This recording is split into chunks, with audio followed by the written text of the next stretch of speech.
mysteriously hung up for some reason. Yeah. Cool, I'll message you the joke list. You sure? Yeah. Yeah, your messages on Discord last time went to my filtered. I didn't even see them, so I won't see that. Send it as an audio. Oh, I think that was a legit question too, and I was just like, It was. I answering. didn't I'm see like, it for this like bitch. 4 days. Like, she's playing coy, she's not answering, there's something sus about her. No, just it went to my filtered because we hadn't added each other as friends, and it was like, this person might be suspicious. A chronically online person is not chronically online. She must be dead. Go straight to. There's no. Oh, she might be sick. Her mind fine. Nah, she's dead. Nah. She's deceased. Speaking of deceased people, I am. Stop it. Let's do the recap. So, Helvig died. you started. Wait, where's my booze? Pour one out for Helvig. Yeah, pour one out for the boy. That's the TTTTLDR. Yeah, as the fight begun, and you realize that Ilmar had created what is it? Essentially a large puppet golem using his threads that he has the magic to use, and infused them into it to control every facet of it. You could see that the strings were protruding out of his back and had strung them around the room as well, kind of like a spider web. He was using himself to kind of dangle amongst them and float between them. The battle was long and the battle was well fought, and it was a pivotal point in the story in which I did give the fair warning that not that it wasn't fair, but this is one of the hardest fights you'll come across, and it is the exact middle point of the campaign. So being the middle point of the campaign, it is a culmination of how you've grown, what you've done, what power you've gathered, and how well you work together. The battle went on. You saw that damaging Ilmar, he himself wasn't strong. He was very much a arrogant piece of shit, more built around controlling others and seeing them suffer for his amusement than being physically strong himself. And so every time he would take damage and get closer to that point of desperation, or Jesus, let's get the bejeebers out of it. Oh, Jesus. Yeah, okay. Hi, little munchkin. And to the point of expiration, he would siphon the life force that he was placing into the golem, and you could see the bits of the golem were falling to pieces as he was using what he could to regain his own health points. And it was a 2-for-1 special you were effectively fighting. As this became apparent, you focused more heavily on Ilmar, and as the golem was doing the brunt of the damage to all of you, you did whittle away at him to the point that the golem became a shell of itself, even though it was a shell already, and it was simply just the legs which did a lot of damage and the waist left after a lot of damage from the likes of all of you. Ilmar was on the cusp of defeat and unconscious. He was only he was only a part of this realm still by the fact that he was still hanging on by a thread. Literally, good pun there, hanging on by a thread. The threads were keeping him alive. At that point, because it's already finished, he was negative 30 in his health pool. So he was like down. Good. And Helvig used this time to place his newfound hand cannon into the mouth of Ilmar and tried to do the finishing blow. He did max damage, which was amazing, got him down even further, but it wasn't enough for the remaining health pool of the golem that Ilmar siphoned the very last of it into himself to bring himself back from the unconscious state and almost death. The golem disappeared, crumbling into dust as you had destroyed what was just a suit of armor being manipulated by magic.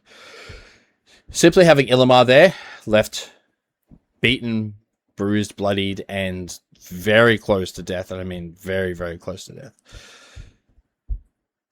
He had Helvig in melee range, and using his enchanted daggers that he had created himself. They have been a part of his old repertoire of weaponry since the beginning. Uses them because he can inject threads through them. They are a magical dagger that he had crafted and created for the specific purpose of being able to use his own special brand of magic through it, which did give him the unfortunate edge over Helvig's total health pool. As he thrust the daggers into Helvig, creating a opening inside of a wound, 2 wounds, for the threads to manifest themselves inside Helvig, they managed to wrap around Helvig's heart and slice it to pieces. This damage that happened to Helvig was unfortunately enough that it was an instant death for our red friend, leaving his corpse to the amusement and puppeteering mastery of Illimar to use and mock the party with, as he was carrying the lifeless corpse of Helvig and using it as a almost not just a weapon, but as a what he does best, which is to antagonize other people and show his superiority mentally rather than physically. His last final, you would almost call it a gift to you, is he was willing to take as many people with him because he realized that he may not make it out of this, and most likely he was not. He literally had 11 health points left and used the threads to simply inject necrotic energy into Helvig's body, creating a almost makeshift bomb and exploding the corpse with necrotic blood spraying all over the entire battlefield, hitting every one of you, causing not just damage, but also rendering the flooring useless as it shattered through and the blood rained down on the patrons below. And those who fell were captured, were rescued by those underneath, being Nathar as well as Auriel.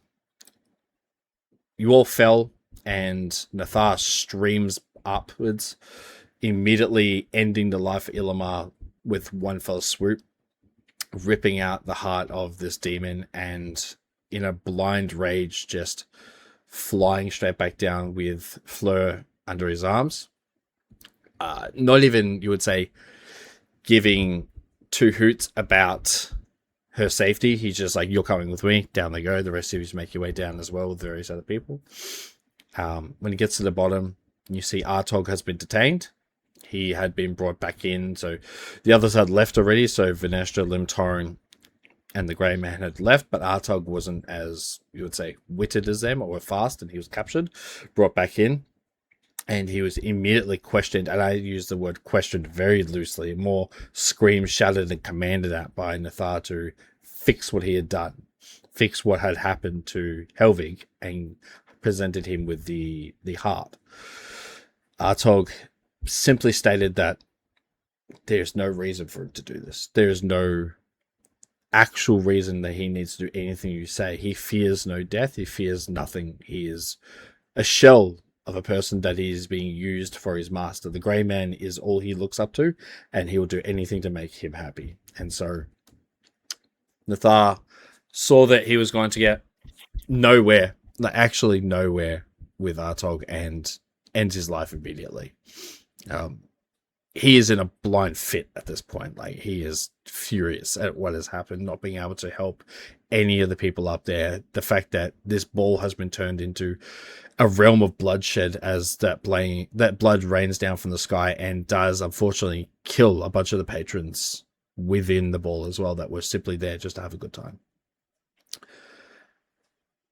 Gramos, Helvig's newly reunited father, sees that his boy has been decimated, and not just decimated, like eviscerated, and goes, I need to find him.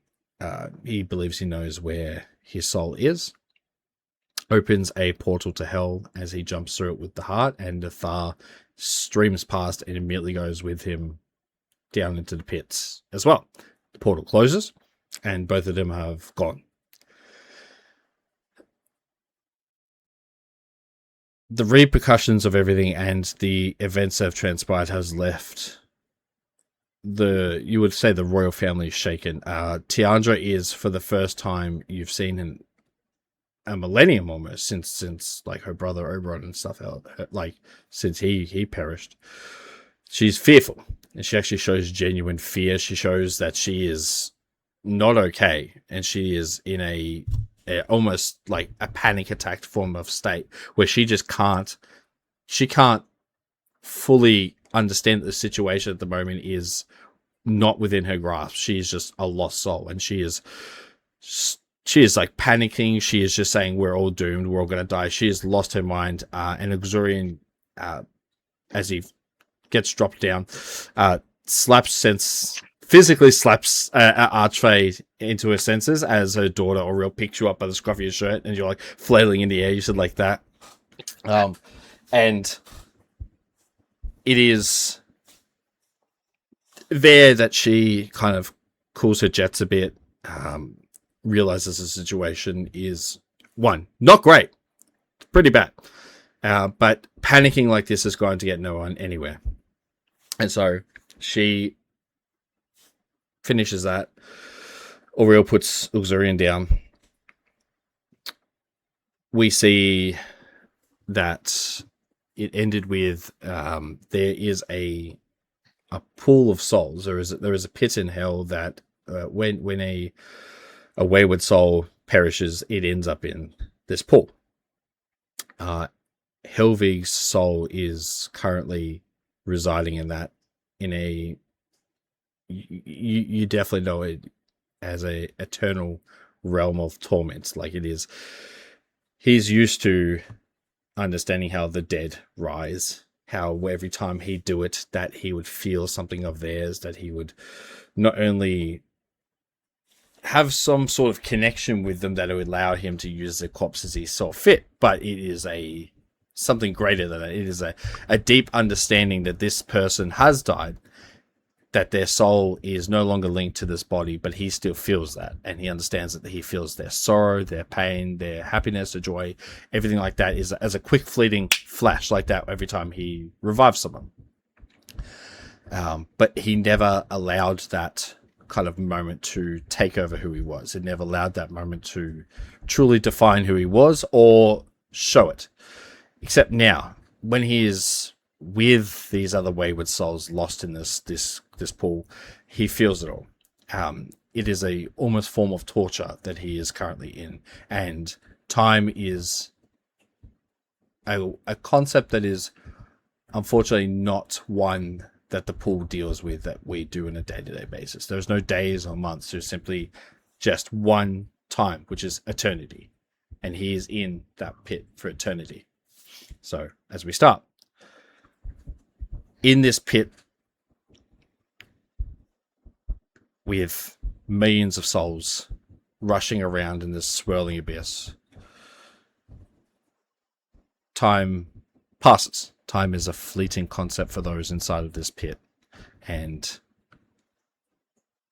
over the course of your lives, and over the course of what you've done, you've made a deep and long-lasting impact on Helvig as he is. He has been in this pit for eons. And time will, unfortunately, degrade everything as it does. As his soul is floating amongst those, wailing and torment, wailing and screaming, not wishing to be there, he is simply resting. He understands what has happened, but time will break down every mental barrier you have. And slowly and surely, one by one, your faces start to leave his memory. One by one, as 50, 100, 5, 1,000 plus, even longer years pass as he is in this pit, your faces start to become a blur. And they start to become nothing. Your names, your faces, the laughter you shared, the adventures you've been in, all of these start to fade one by one until he cannot remember any of these anymore. And he just becomes another floating, glowing orb amongst the millions of others that have given up.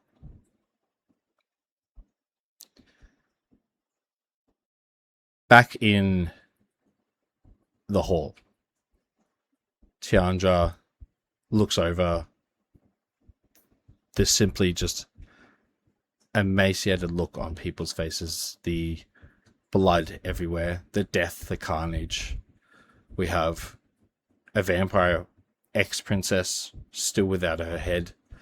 We have Artog now dead, lying up against a pillar. We have literally organs have fallen from this roof all over the ground. You can see bits of Helvig have scattered on the floor. The corpse of Illimar rolls off the top and simply falls just the 100+ feet all the way down, just onto the ground, and just slaps down there. You can see the chest cavity just ripped open. The part where his heart and everything would be attached has just been ripped out by an animal. He is 100% dead. There is nothing left in this body. It is a shell. It is a corpse. It is finished. But it still bears the resemblance of the man. It hasn't transformed or transmogrified itself back into Schlieba. It is still looking like Illimar. So he had, at that point, full control over his body. It became his. It was no longer Schlieba. Schlieba is no longer a part of that. You have the other half of the patrons have been told to leave, and they have in sheer terror and fear for their lives just run out of there screaming. And there's no hiding this. There's no denying this. This news will get out. This is something that the general populace of Anvil will know by tonight. Gifquin seems to be almost, you wouldn't say unfazed, but she sees that right now the best thing to do is almost create a crime scene, get every single guardhouse captain out of here, and go to the streets. Because if something happened here, who knows what happened in Anvil? Was this a centralized attack? Was this just to simply put Tiandra in her place? Or was this to simply, start a war? Who knows? Gifquin looks to you, Mordecai. Just, note the time. You stay here. Be with your friends. Be with those who have perished. I'm going to take every guardhouse captain, and we're going to go straight to the streets of Anvil.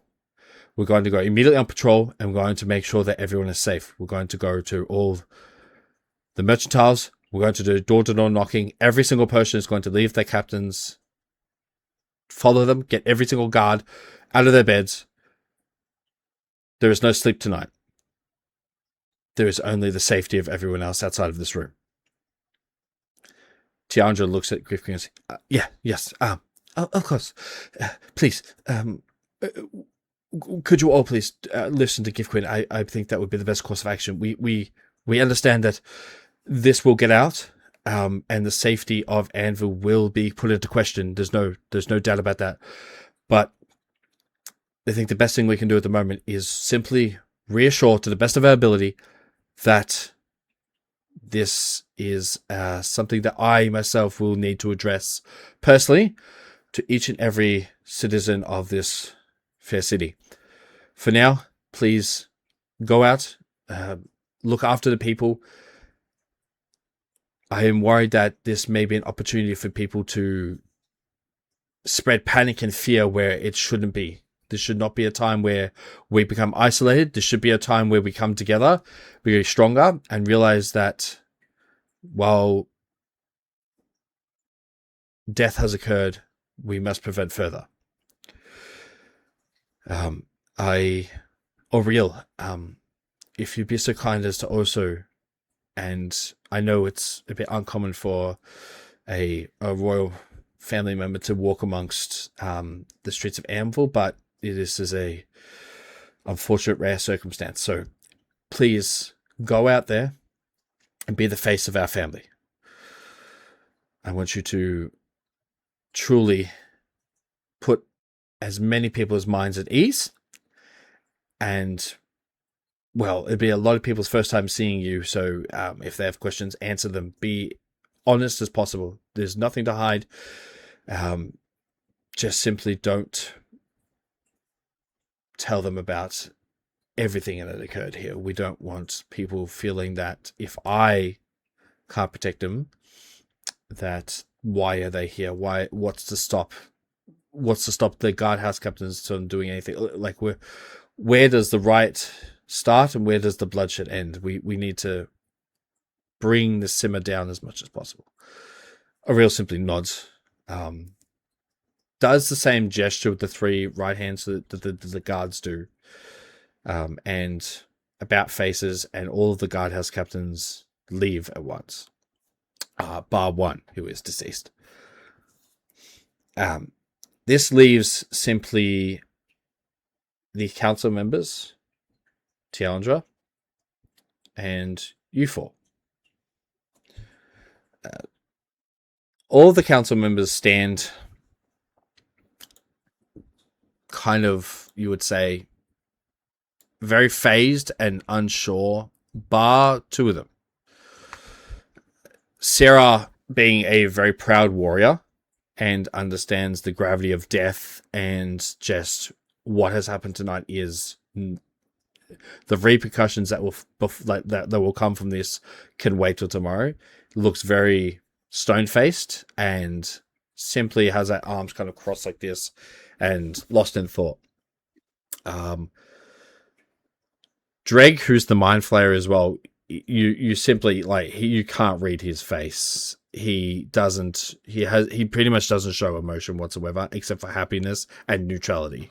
He doesn't have looks to be like, we'd say, a dour or a sad face like that. He doesn't kind of have those eyelids to show that expression. He could, but he just doesn't have the capability to simply do it. Norik, who is the ranger, the human man, he's gone. He has already left. When the general folk left, he slipped amongst them and he left as well. He's out of here. This is not his scene to deal with. As we've explained with Norik, he is for Tiandra to be the scout that understands what's happening on the outside world and what people think of her and stuff like that, and to relay it back to her. But he, majority of the time, is, I don't want to be in the center of a shitstorm. And so he has beelined out as quick as possible. Mifra, the fairy, is legitimately shaken. And I mean, like, physically, like holding himself, like, in almost a fetal position, and is, like, not okay. Amorous, the Minotaur, you can see, is, instead of that kind of anger, like the Minotaur gruff he usually has, he looks to be in shock. His eyes beaded wide open. He's just staring at the just sheer amount of blood everywhere and everything around that. And he's just looking down and it's just, I don't know what to say in this circumstance. May I simply offer my condolences to the 4 of you. This is not what we are appointed to allow. This is not what... I've never seen such bloodshed before. I need to go see my wife and make sure she's okay. Tiandra, may I take my leave? Tiandra's like, yes, of course. Amorous, please. You may leave in 5 minutes. Neris. I won't. Anyone who doesn't wish to stay here, of course, doesn't need to stay here whatsoever. You may leave whenever you wish. But those who wish to stay behind and discuss, please, I think now would be the best time to talk about next steps, and then afterward we grieve.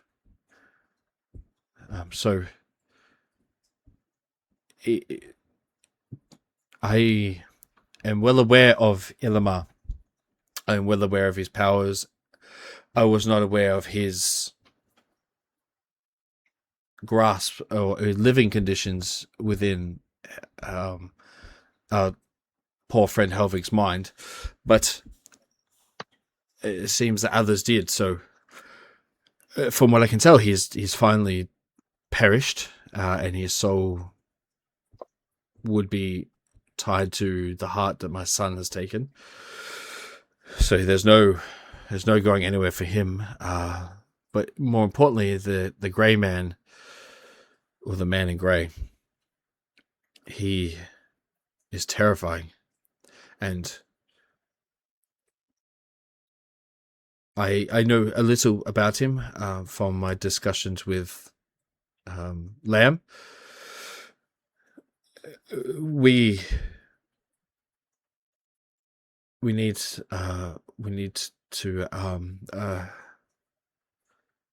help.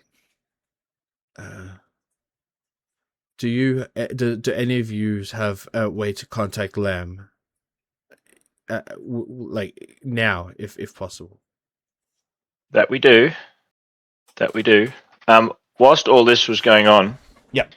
Auxerium would have gone over to the now headless and spineless Amelia's corpse, just to see what he could do about that. Roll a medicine check. I'm not sure what. She did.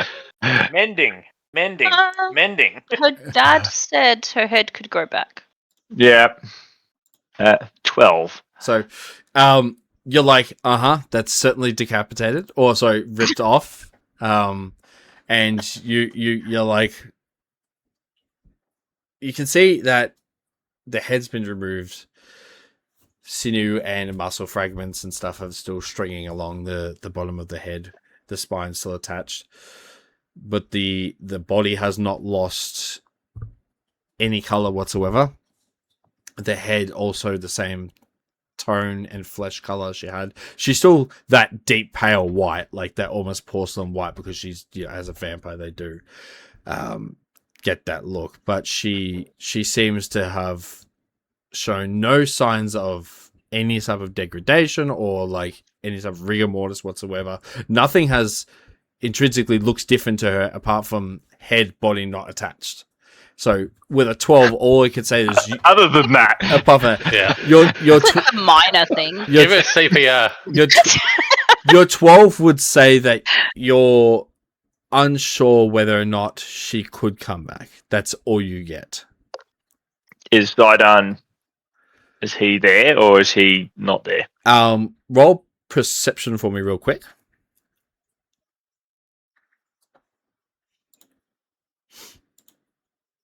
Oh, that's pretty. It's pretty low for you, Shane. Yeah, 18 is real low. I was like, even with a 3, it's in the 9. Yeah. So with an 18, Zidane has still transformed, and he is away from everyone, like literally like crouched down on all fours against the walls of the ball, and you can just see sobbing uncontrollably, mixed amongst like howls of like the tears that are falling through, like like wolf like cries and howls, and they're very soft mournful ones. They're not loud whatsoever, but he is like in a world of hurt of his own. Okay, so still whilst all the talking was going on, Zerium would have walked over to him. Yep. Like, You walk okay. over. Yes.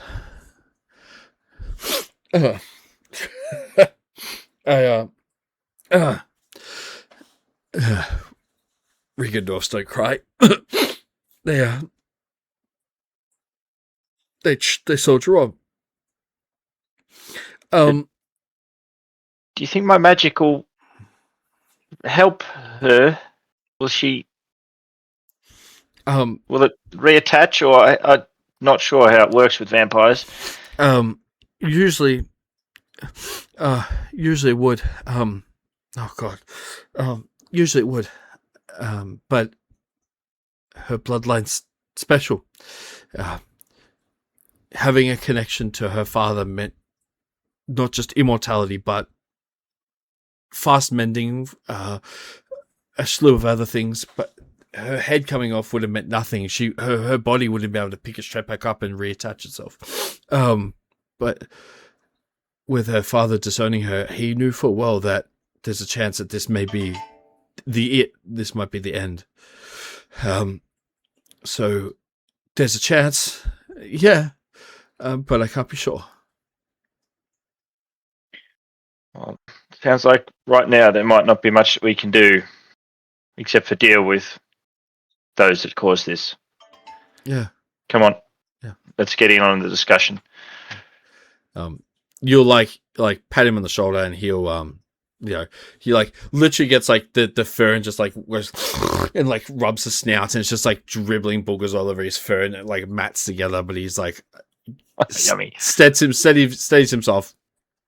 Gets up, being incredibly tall on his like bent hind legs, and he walks over to join the rest of the group. Yep. So I imagine it's about now that Tiandra's said, "Can anyone contact Wolf/Lamb?" Yep. Who wants to do the honors?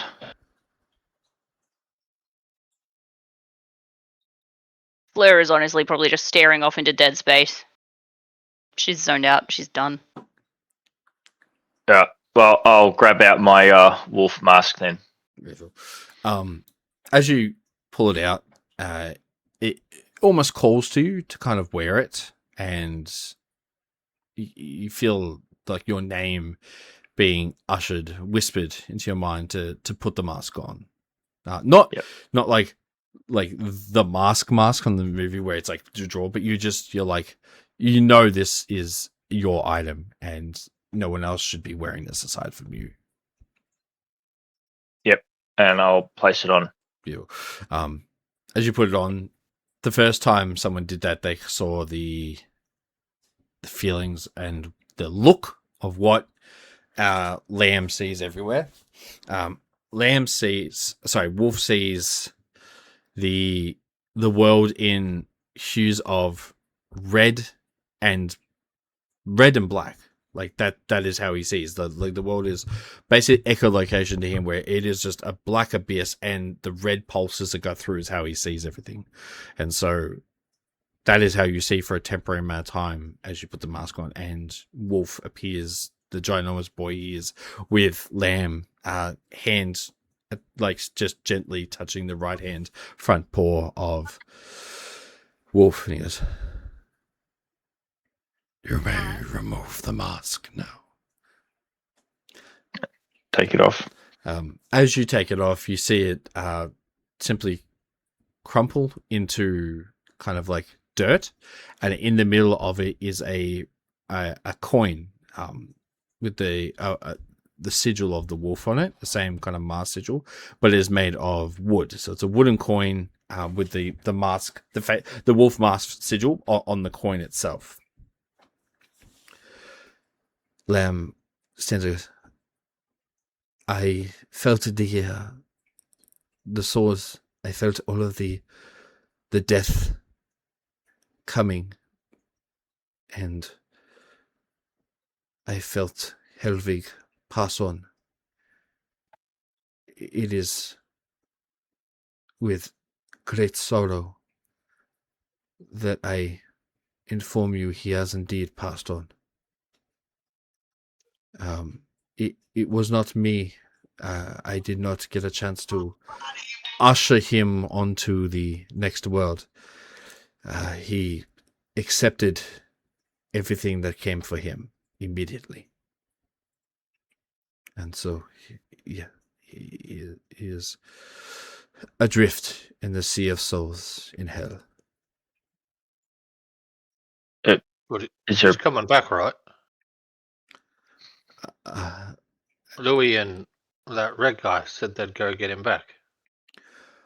I don't know what they believe they can do, but it is almost impossible to retrieve a soul from the well. And even if you do retrieve it, it is no longer the same. It is different. Where we stand and talk amongst each other, 1,000 years can pass for him.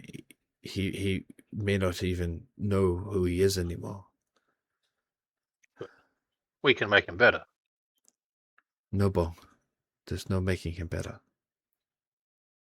This is it. I'll just head over to Bong, put my hand on, I guess, on his, reach up onto his hand, just be like, doesn't sound good, Bong, but whatever we can do, we will. But Hurley's strong. Hurley will come back. I'm sure he'll be fighting too to get back to us. We can't leave anyone behind. No. Well, we certainly don't intend to. It's not over yet. Well, maybe there's something we can do. We'll have to wait and see whether Nathar and Grimoz are able to, well, do anything. For now, we need to focus on the task at hand, which is keeping the rest of us alive and everyone else in this room. But we can't forget Hurley. Never. Never. I don't mean to interrupt. May I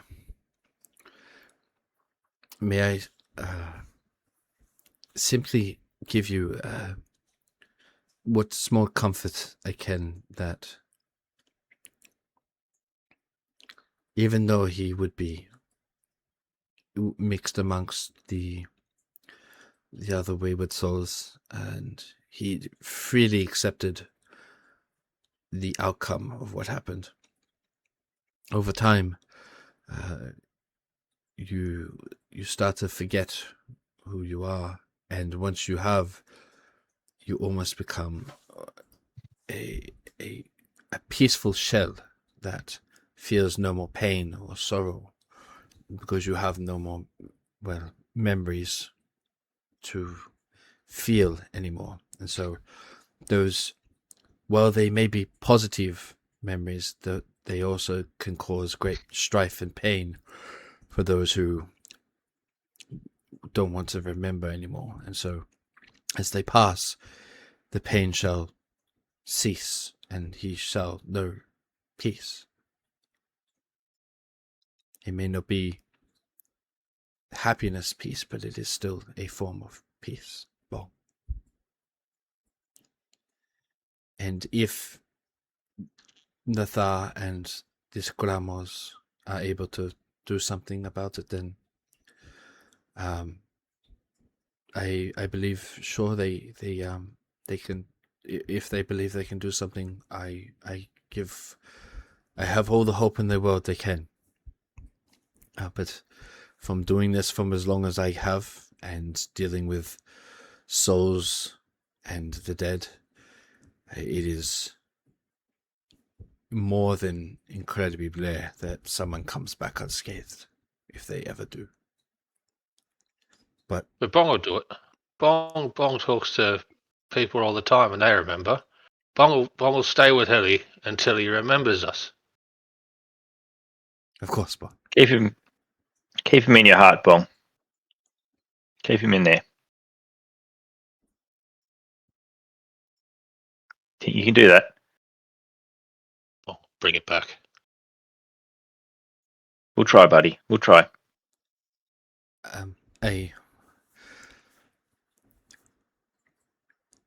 What wish to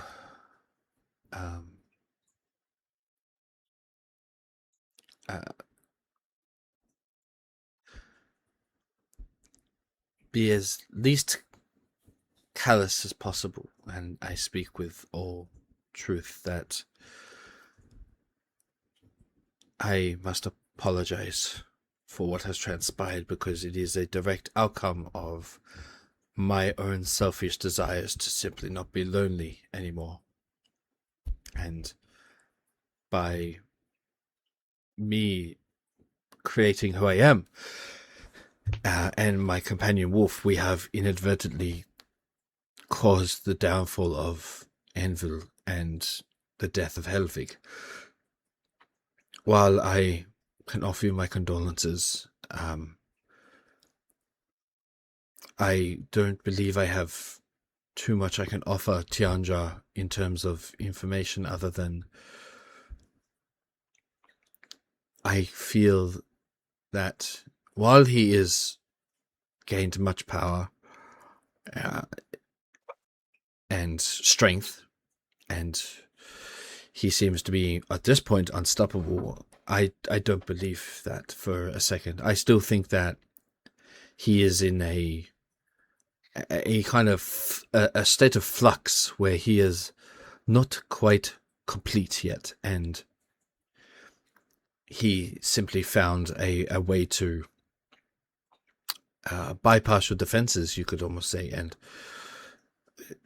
knew someone from the inside that allowed this to happen. So while he may seem more powerful and almost godlike, I truly don't believe that he is. I think he is powerful, yes, and that he will become more powerful, but I don't think he is unstoppable. I still think that you yourself are currently, and your sister are more powerful. I think that he simply had a more of an upper hand in this situation, and that not all is lost. Do you happen to know who would have been the traitor, or who may have known about the castle's defenses or anything like that? She simply just points to the corpse of Artog over in the corner, as he's like still just slumped against the thing. His books still attached to that kind of little bookshelf he carries on the back of him. Similar to how Kidra wears like a mini bookshelf on the back of her, because she has many different tomes for very different schools of magic. He has the same for just different research purposes. He goes, give me just a quick second if you don't mind. Walks over, squats down. He's looking at the books that Artog had on his person. I believe this one has your name on it, Tiandra, and pulls out that celestial golden book and hands it over to her. He goes, there's a few others here as well. There's one for, Great Demon, and your daughter as well. Do you know why he may have this sealed book of your daughter, Asmodeus, your name? Like, it seems very fishy, would be the correct word. She's holding this golden tome in her hands, seeing that looking it over, seeing if she can unlock it using a magical means, but to no avail. Looks at the four of you and goes, does anyone here have ability to unlock magical locks or pickpockets or anything like the such? No, I don't. Magical lock? Magical or like sleight of hand, she could always give it a shot. I will try to open it with my thieves' tools. Yeah. She'll hand over the tome to you. A big book. I mean, like, once again, don't care about the reference. The physical, like, large size of the Book of Dead from the Mummy movie, like that extremely large, like, two-handed to hold type of tome. And so, Is this the Tiandra porn book? yes. Oh, nat 20. Nice. It'll be a nat 1, let's be honest. Come on. What am I doing? Is it a sleight of hand? A sleight of hand, yes. If you want to do it with your tools. 25. Beautiful. you look over and it is simply just a lock class that goes over the side of the book, and there's nothing else that looks to be extravagant or masterful in its make in any capacity. And so as she's like imbuing it with magic to see if she can fling open the lock itself using magical beans, nothing's working whatsoever. And she's pumping this with like celestial magic and trying her hardest. You simply get your thieves' tools and look into the thing, and it is, and I no kid you not, a simple rudimentary lock, and you just unlock it. As the clasp clicks over to the side of it, the actual lock magnetizes to the back of the book, and the book opens to the first page. Can you roll a wisdom saving throw for me? I can't. Sorry. You are getting sucked into the book.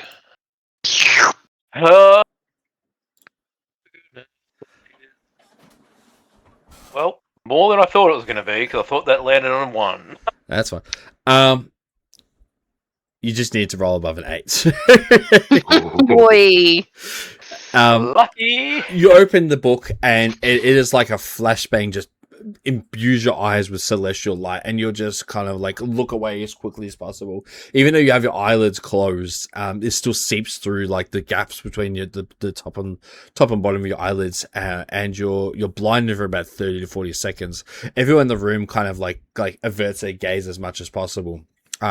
You take the grunt of it, but you don't take any damage or anything like that. It's just that for about like 40 to 45 seconds, you're looking around and all you see is just pure white. That is it. And you think for a time, 30 seconds. for a time, you think I've gone blind. You're like, that's it. I'm done. I'm blind monk. Like, until you start to see shapes and colors and then formations of people, and you can see again. As you look down at the book, Tianja's staring down at the first page of the book, and she goes, it's blank. I don't see anything on it. The rest of you crowd around, look at the book, and yeah, the first page is blank. Mordecai, you start sifting through the pages. They're all blank. Except for you, Mordecai. They are not blank for you. They are filled to the brim with illustrations, and filled to the brim with excerpts of magical barriers, the daily lives of town. Like, it is, you kind of look through it and you won't have to roll investigation. It is a one-to-one kind of documentation of how Tianja built Anvil.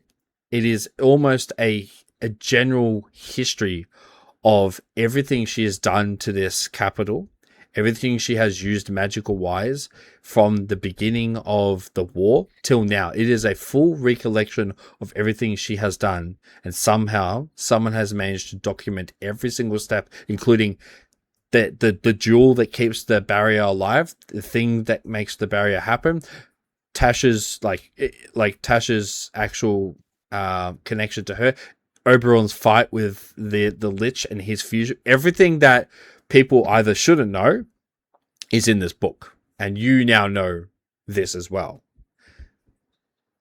You can either choose to tell her, or you can keep it to yourself and play coy.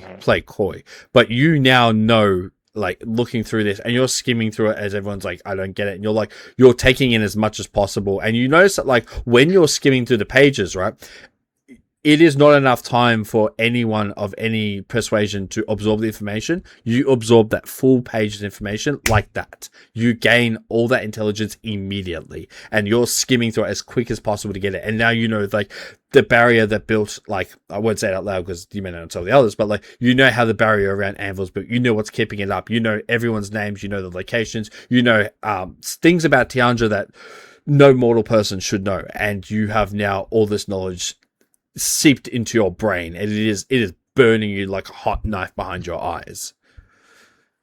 But I know that if I'm getting this because I was the one that opened it, or if it's because of Thieves' Cant or another language that I know. You can either roll a wisdom check to see if you understand that it could be that, or history if you want, on the basis of, has this happened to someone else before, where it's like wisdom because it's 1 point higher in my. That's not going to matter. 9. As a wisdom, No, not a 9. So you'd effectively like you could try and say this could be magical, and that's as much as you go, but you don't know anything else apart from that. Yeah.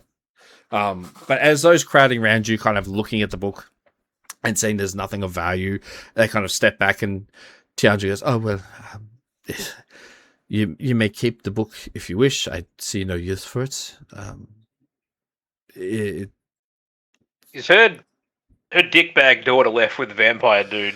Yes. So the 4 of them left, and the only one that was able to be captured was Artog.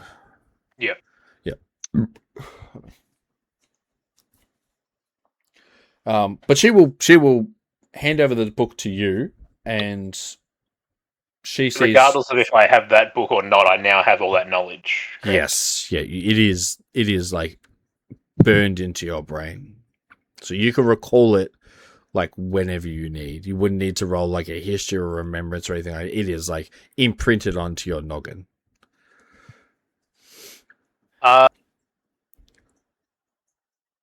Given the gravity of the situation and what just happened, I may just divulge to her that it is maybe not everything that I've read in there, but the basis of how she created the barriers, everything like that. Maybe not so much the personal details on her that no one else should know. Yep. Seems like valuable information that I can get money for or something. I don't know.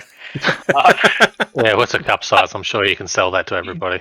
Luke, you fucking read my mind, but I wasn't going to say it. Oh, goddamn. Christ. Anyway. Yeah, post the meme. Yeah, Christ into the group almighty. it goes. Just tell me, Dave, is it like Aphrodite from Record of Ragnarok?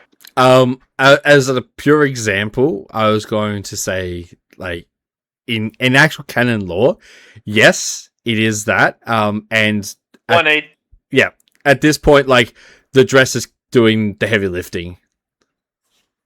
Okay. No, I will I'm now divulge to Googling. her that it All has right.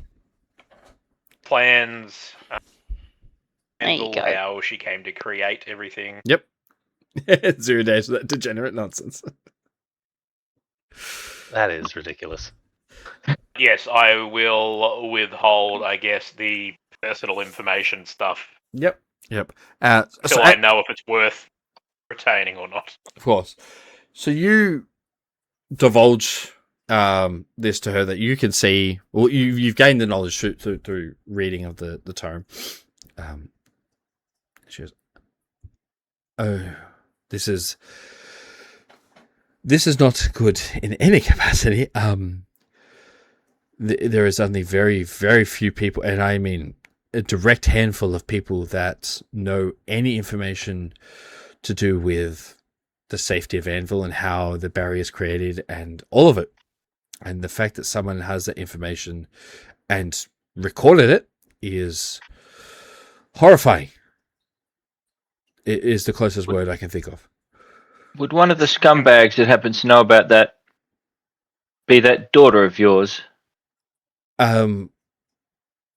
Whilst I love her very much, I chose to err on the side of caution and not divulge the information to her, but one of the other patrons that knows about it, she may have acquired the information from them.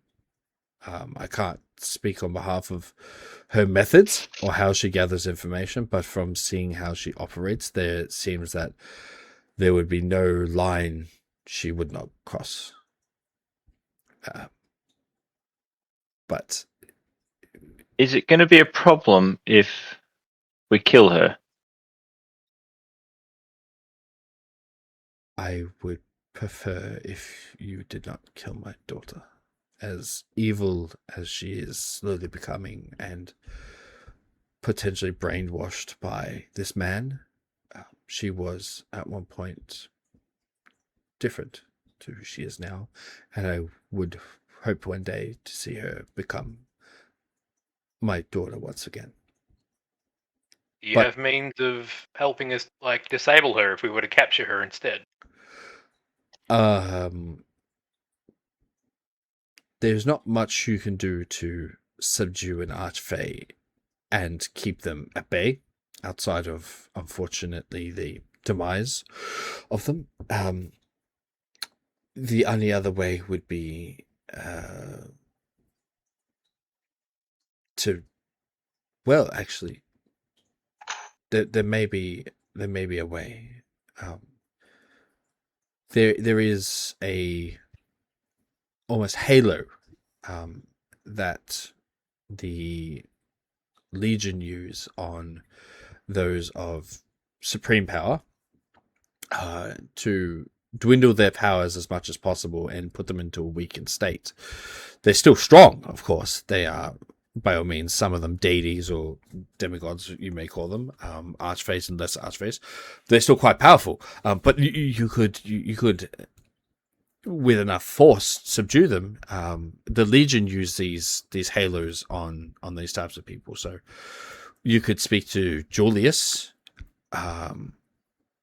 Would be the best bet. In fact, I may do that. That is actually a good tool if you do come across her once again for you to have in your possession. So I will speak to Julius on your behalf, and I will see if he can create halos specifically for Venestra and her brand of power, which would be my brand of power, which would mean that I am effectively giving Julius a weapon against me, but I trust him with my life. In order to use or control the halos, do you need to obtain the rank of Master Chief first? I was like, that's not even above table. That's canon. And we can only use three 3 seconds because otherwise we get striked. I don't think any of us are that tone accurate. I think we'll be safe. Can anyone sing high pitched choir? Can anyone sing guitar? You and I used to. What are you talking about? I can do it, sort of, but I also do not wish to. In that book, would there have been any information regarding potential weaknesses of the Archfey?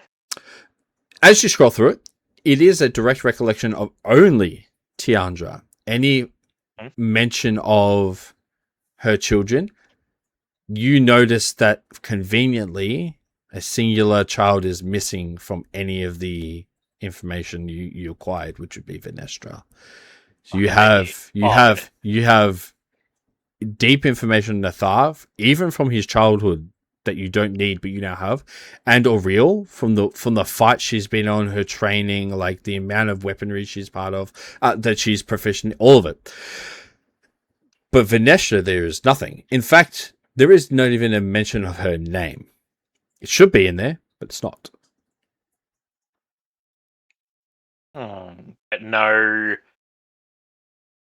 Nothing like an exploit or anything if it was to come to someone from her lineage. Not a singular mention of her exists in this book. No, as in, like, if it was, my theory was, if there was something that could weaken Tiandra, it would weaken the children.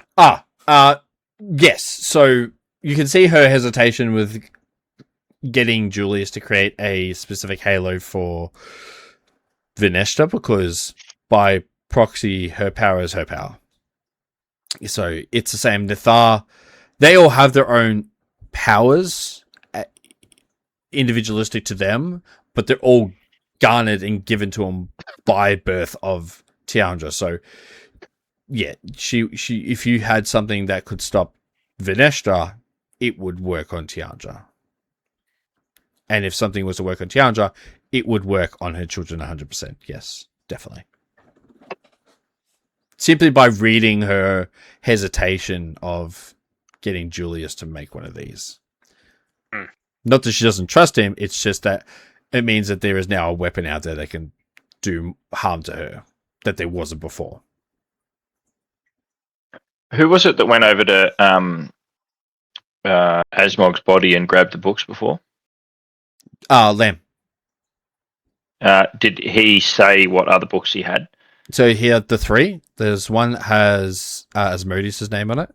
Yeah, but did he say what the Yes. books, who they were? Yeah. I was just checking that we actually knew that the other 2 books were there. Yeah. So he said the names out loud. And so he gave the Tiandra and Tiandra, but yeah, he verbally said all 3 names out loud. So one was Venestra's, one's Asmodeus. Well, who's going to open these other ones and have a gander? Jeez. Are they locked? He says hesitantly. Definitely. So both of them are locked. Vinestra's one, though, you notice has no lock on it, so it's shut. But like physical strength trying to rip it open yields no yields no impact on it whatsoever. So it's locked by other Somebody with a strength score of 0. How about somebody else?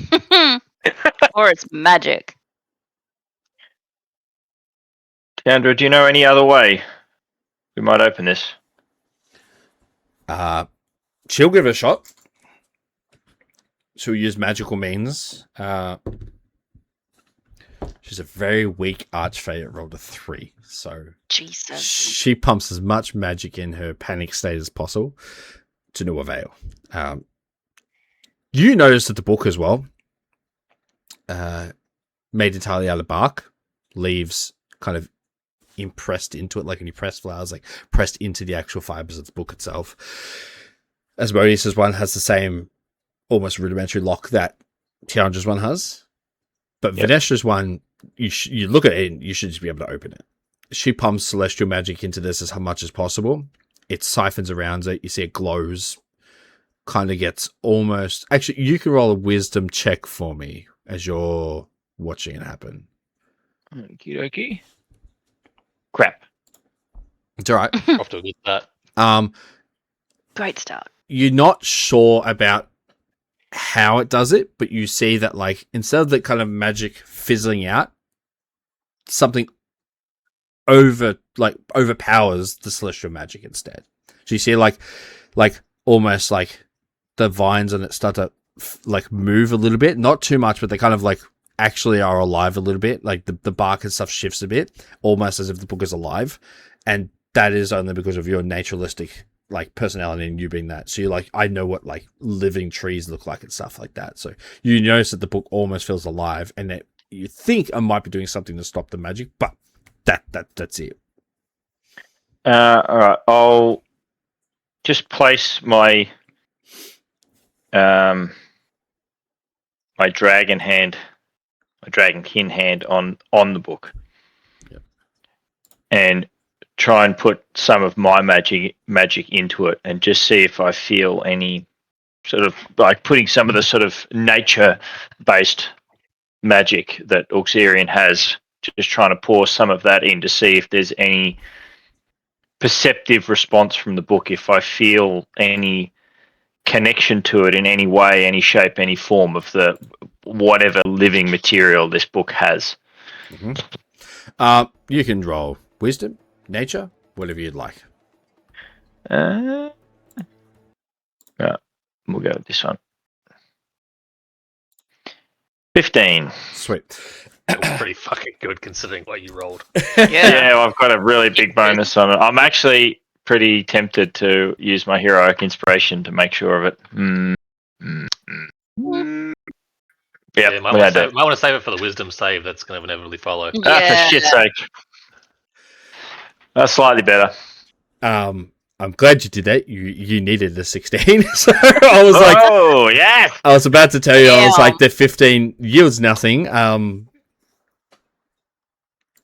You holding you take the book out of Lamb's grasp, look it over, and you intrinsically know trees, leaves, the forest, and you've now gained that kind of like living on one. You know the difference between trees and bark and everything. What can siphon magic, what can't. And not only do you know that this bark is alive, the book itself by that date is alive as well. So the book is a living being. But the bark, you have unfortunately been trapped in a forest with this before, and it is bark stripped from the forest in the Crooked Moon, giving you not the greatest remembrance of what transpired there. But this book is alive and being kept alive by those kind of evil forces and that evil forest and whatever is managing to, because you stop that from happening, you stop that entire thing, but someone has managed to harvest this bark and made this book out of it, and this book is alive and being kept alive through the power of sheer malice and evil. So you holding this, you know this is just wrong. Everything about this book is wrong. I will relay that information as what I've gleaned out of that to everybody. Anyone got any ideas how we deal with that?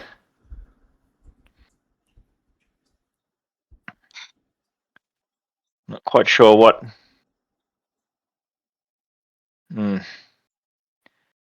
What would counter such a thing? If Tiandra's power isn't enough. I mean, you're pretty good at setting books on fire. I mean, guess I could try and burn it. You give it a shot. Do you think burning a book's a good idea? Maybe not, but you have to open it right now. We can try again later. I can try one thing. I'll just place the book on the ground and I'll try and cast Moonbeam on it. I don't know what it was. Probably nothing. Moonbeam's got a big radius, bro. Yeah. It's a 5-foot diameter. Oh, thing, is it? So I'll move back. I thought it was 30 feet. Sorry. No. It's only 5 feet. That's why How much HP do I have left? Jesus. Yeah. Have I seen you cast Moonbeam before? Look, knock me out. It's fine. Do you know? I don't think you have. Well, you'd be. Do you need like not somatic? What's the other one? Fucking. Phonic. There is verbal, somatic, and material goings on. Yes. Would I have a chance to stop you before you cast it? There's always a chance if you see him do it. I want to say before you waste that, I might just try, and I'll just try and tap it with my quarterstaff, which is silvered. See if that does anything to save a spell slot, maybe. You would need to like waving my. So Xurun would be preparing himself ready to go. You would need to roll a wisdom check or a perception check to recognize the gestures, and if you roll high enough to understand it. Okay, you do. So you've seen, we'll just say you've seen him use it before. Can't remember if you have, but for the sake of this, we have. I would know that if he's talking and moving hands and stuff that is a spell probably. Starts doing jutsu signs. Then all you would need to do is simply beat him in initiative roll. So if you both roll initiative, it would effectively, whoever's higher, he would be able to intercept you. Pretty sure I've had very low initiative the last. Rosies, yeah. Well, is that a 1 or a 20? That's a 20. So nat 20. Quick face is your nat 1. Yeah. So yeah, you would effectively by turn of operations be able to quickly get him quickly before he finishes the spell. Isn't it good when you just use nat 20s on just stupid shit that doesn't matter? Story of my life. Yeah. Learn to use a sword? Nah, fuck it. One's everywhere. Trying to like fart as hard as you can, like 4 or 30.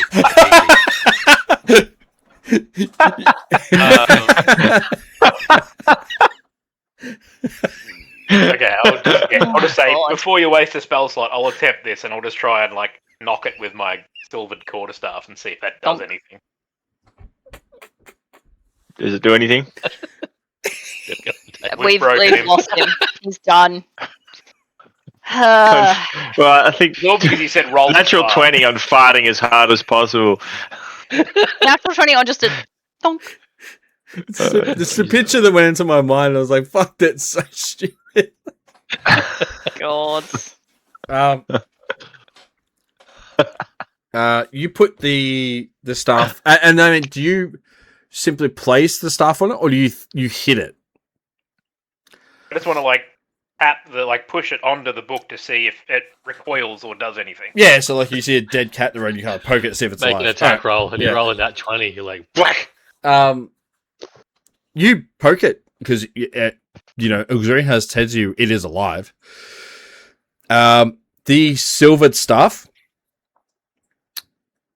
you feel that one, it is alive because it reacts, like it shifts position off the ground, like it actually moves away a slight bit when you kind of like push it, and not by your force, by its own volition. It moves itself, so it doesn't like magic, of course. Fucking mimic. Jeez. As it moves, you don't do any damage to it, but you feel that same aura and necrotic energy, and that what did I call it? The same ill will. You feel that same ill feeling you had when you were in the Crooked Moon. You weren't there as long as the other ones, but you still feel that dreaded depression just by physically touching the book. So just by pushing it, one, you ascertain, yes, it's alive. It did not like that. And two, it is riddled with necrotic and evil energy. Like it is seeping into this book. Like there is something deeply wrong with who made this book. Wait, what damage did the fucking Helvig bomb do? Necrotic, wouldn't it? Yeah, that's why it ate away at the glass and... Yes. Well, that was my idea. I didn't really like that, and I will back well out of the way in case there is still an incoming moonbeam happening. Well, there's about to be now. Now cast Moonbeam on the book. Hey. It makes the silver moonlight cone of radiant damage over the top of it. You hear it kind of just shift a bit, like it scuffs along the ground and everything like that. It doesn't try and move the same distance that it did when Mordecai kind of, love tapped it with his staff. The one thing you hear differently is it hisses at you. And doesn't sizzle, it doesn't seem to take damage, but it physically hisses back at you. Almost, you would say, like the same the hissing, sizzling of something burning. But you should see it's not burning. You can see through the moonbeam, but it is hissing back at you, almost like it is in pain. Well, it definitely doesn't like that, but it's not doing anything. I wonder maybe the way to unlock it is with the same type of power that it's made of. Is anyone able to deal necrotic damage? I can. Do those assassin's daggers that I have, Dave, do anything? No, they're just they're designed. There's no poison or anything in them. My Hand of Harm not- can do necrotic. Do you feel safe being that close when you hit it?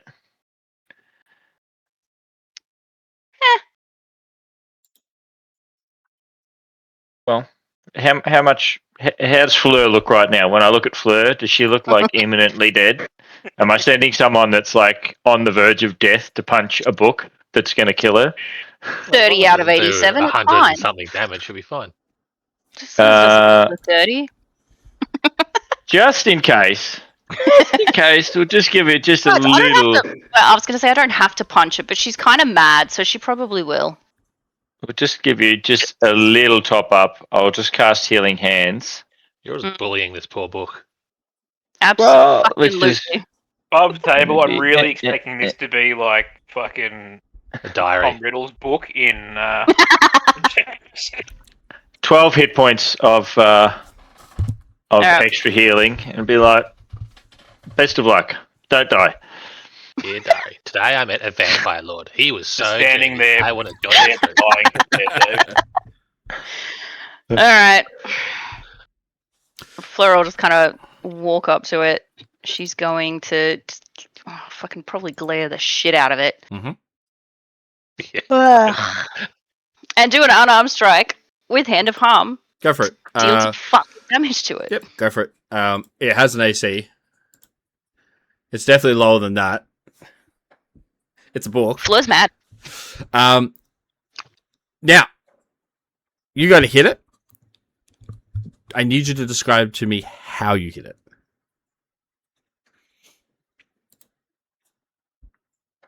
Probably walk. Is it on the ground? It's on the ground. It's isn't still it? on the ground. Yeah. So it's been tapped with the quarterstaff. You see it reacted to it. It's been burnt by the moonbeam, which is still on it, but you can end the spell. I obviously dropped that. It would be a bit counterproductive to be like, "Go walk in there, sizzle, sizzle." Oh, whoops. Yeah. It made an audible hiss. So you heard that. So with that information gathered, how exactly do you want to hit it? She's gonna walk up to How it. do you want She's to do gonna- this to a book?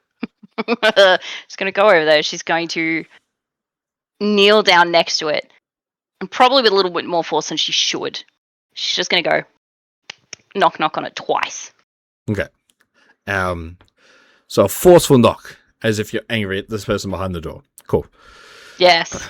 15. You know someone's home and they're not answering. It's alright. 15 was above its 4 AC, so you definitely hit it. 4. I love that the book has 4 AC, by the way. It should have 1, Yeah. but it's got 4. And that- There's and a that real, one- there's a chance you can actually lose to the book. As you hit it and you imbue it with necrotic energy, it leaves your hand. The necrotic energy leaves your hand and siphons directly into the book.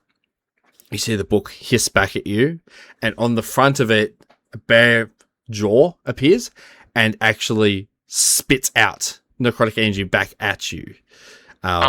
It's not like a full spit; it's like a little like at you, and it hits you and kind of like it stings, but like the mouth appears at the front and just goes and closes back up and then seals itself back into the book. Then, after you see that and it's kind of like spit back at necrotic energy, the front page opens up, and then the second page also opens up, but the rest of the book is still sealed.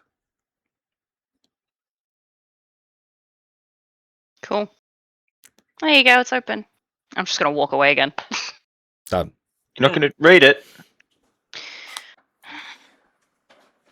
I mean, I can unless someone else desperately wants this information. I think we all hate her pretty good. All right. I'm not going to pick the book up off the ground. No, I'm all going good. to lean down and read it. Excellent.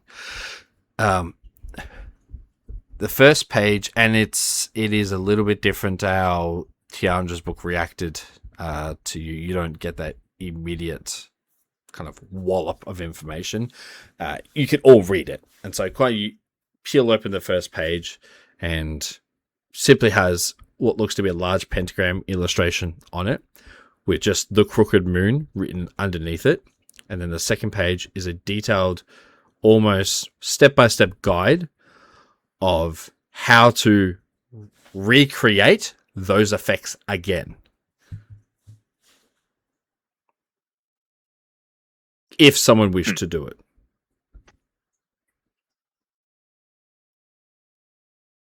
Anything useful?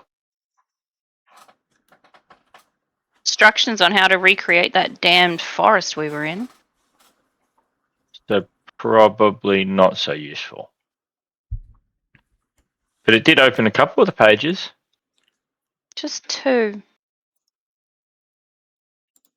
To our knowledge, the entirety of the Crooked Moon was banished by the actions that we had, or do we believe that maybe some is remaining? You left before it was fully healed. So you destroyed the staff, and Quinrella's death, which was almost like the epicenter of what was causing it, once she had perished, and you broke the staff that was in the ground and came out of it and she was using it, and you took the watch piece, put it inside of the pocket watch. Just those few hours, and then the next day you noticed that the forest was healing at like an accelerated rate. So you could safely assume that there would be nothing of it left. You can't be 100% sure, but like at the rate, just that one night you slept after that big battle, and you just saw like the forest out front was like literally healed, and that marsh had disappeared. Like it would take almost no time for that to reach the far corners of the realm. So whatever was causing it stopped like quick smart. But you can't be 100% sure. But you know, it's very good. Yeah. Very good chance. Yeah. Well, I guess. Sorry, go. No, you go. I was going to say, I'm just going to check Asmodeus' book for traps. What do you want to roll? Do you want to roll if you want to roll sleight of hand, we'll say that can check for a trap and a lock. If you roll investigation, you can check for outside traps, or if you roll wisdom, you can check for arcana. Sorry, you can check for like magical parts. I'll do investigation because I get advantage. Yeah, go for it. Give it to the guy who has really high arcana. Oh, wait. Yeah. Too soon. 16. 16. You look at you look basically at all of it. You kind of mull it over with your hands. The make of it is almost identical to Tiandra's one, not the same as Vanessa's one. Vanessa's one is made of a completely different material. This one is still a leather-bound book, red, flames, kind of like it's warm to the touch when you're holding it, like a gentle warmth to it. And you look at it, it has the same kind of rudimentary lock to the side of it, except there's the flame sigils gone around it, just as a aesthetic look. Nothing that you could see would be a trap or something like that. But your 16 is enough to you think it is safe. You can't be sure of what's inside the book, but the outside of it, you don't see any traps or sigils or anything like that would be worrisome if you tried to pick the lock.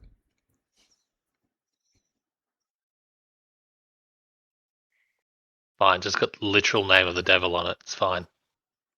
It does that. Yeah, it's fine. I mean, how badly do you want to read what's inside this? Do we get to keep this book? Can we take it with us? I mean, It's got puppies and kitties and I stuff. was going to say, like, no one's really going to stop you. Like Lamb's happy to hand it over to you. Tiandra would probably rather not touch it.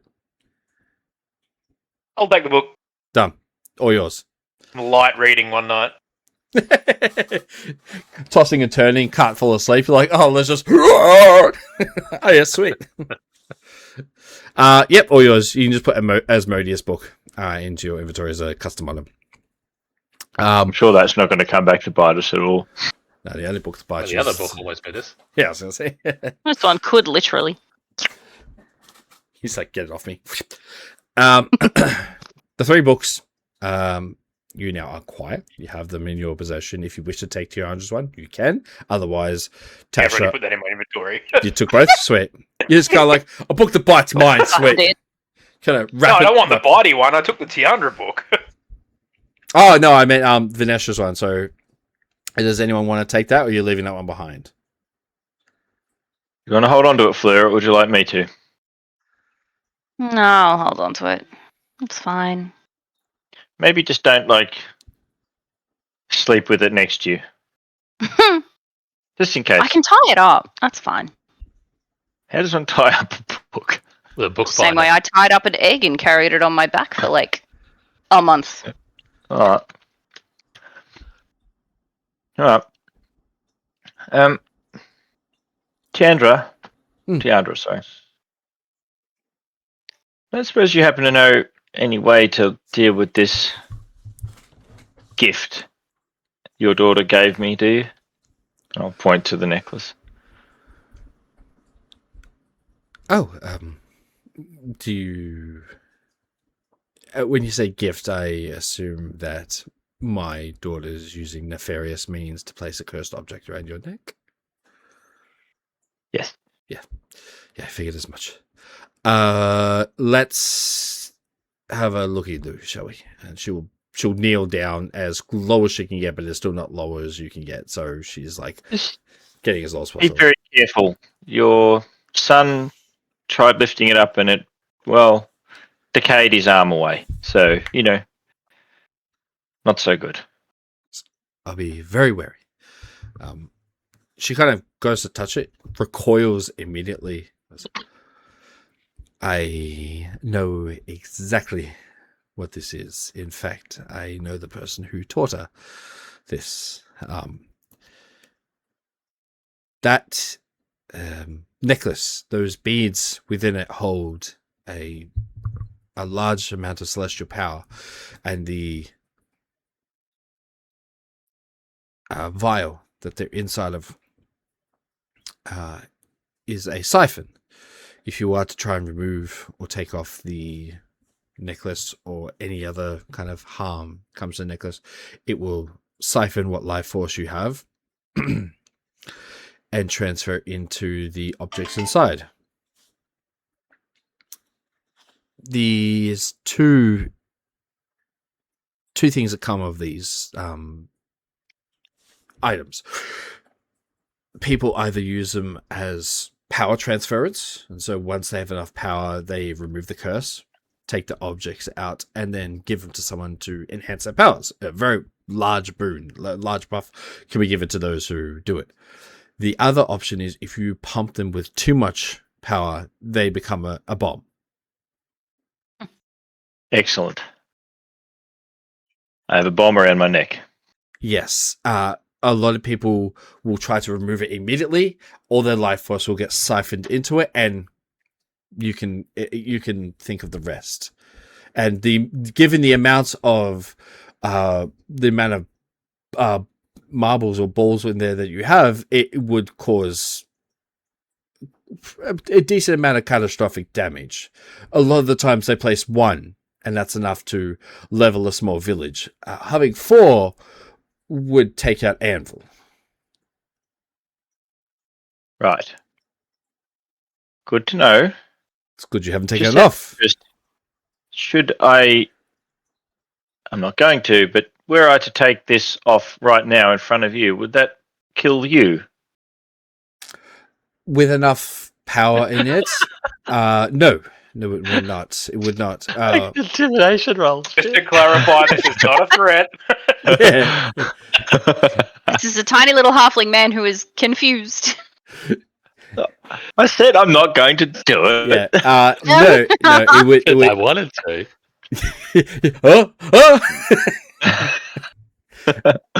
No, it would not. It would not. It would not finish her off. It would damage the surrounding area 100%, and it would pretty much destroy every single person here, bar a couple. But she would survive. Yes. Bong will be fine. Well, you just tank that, bro.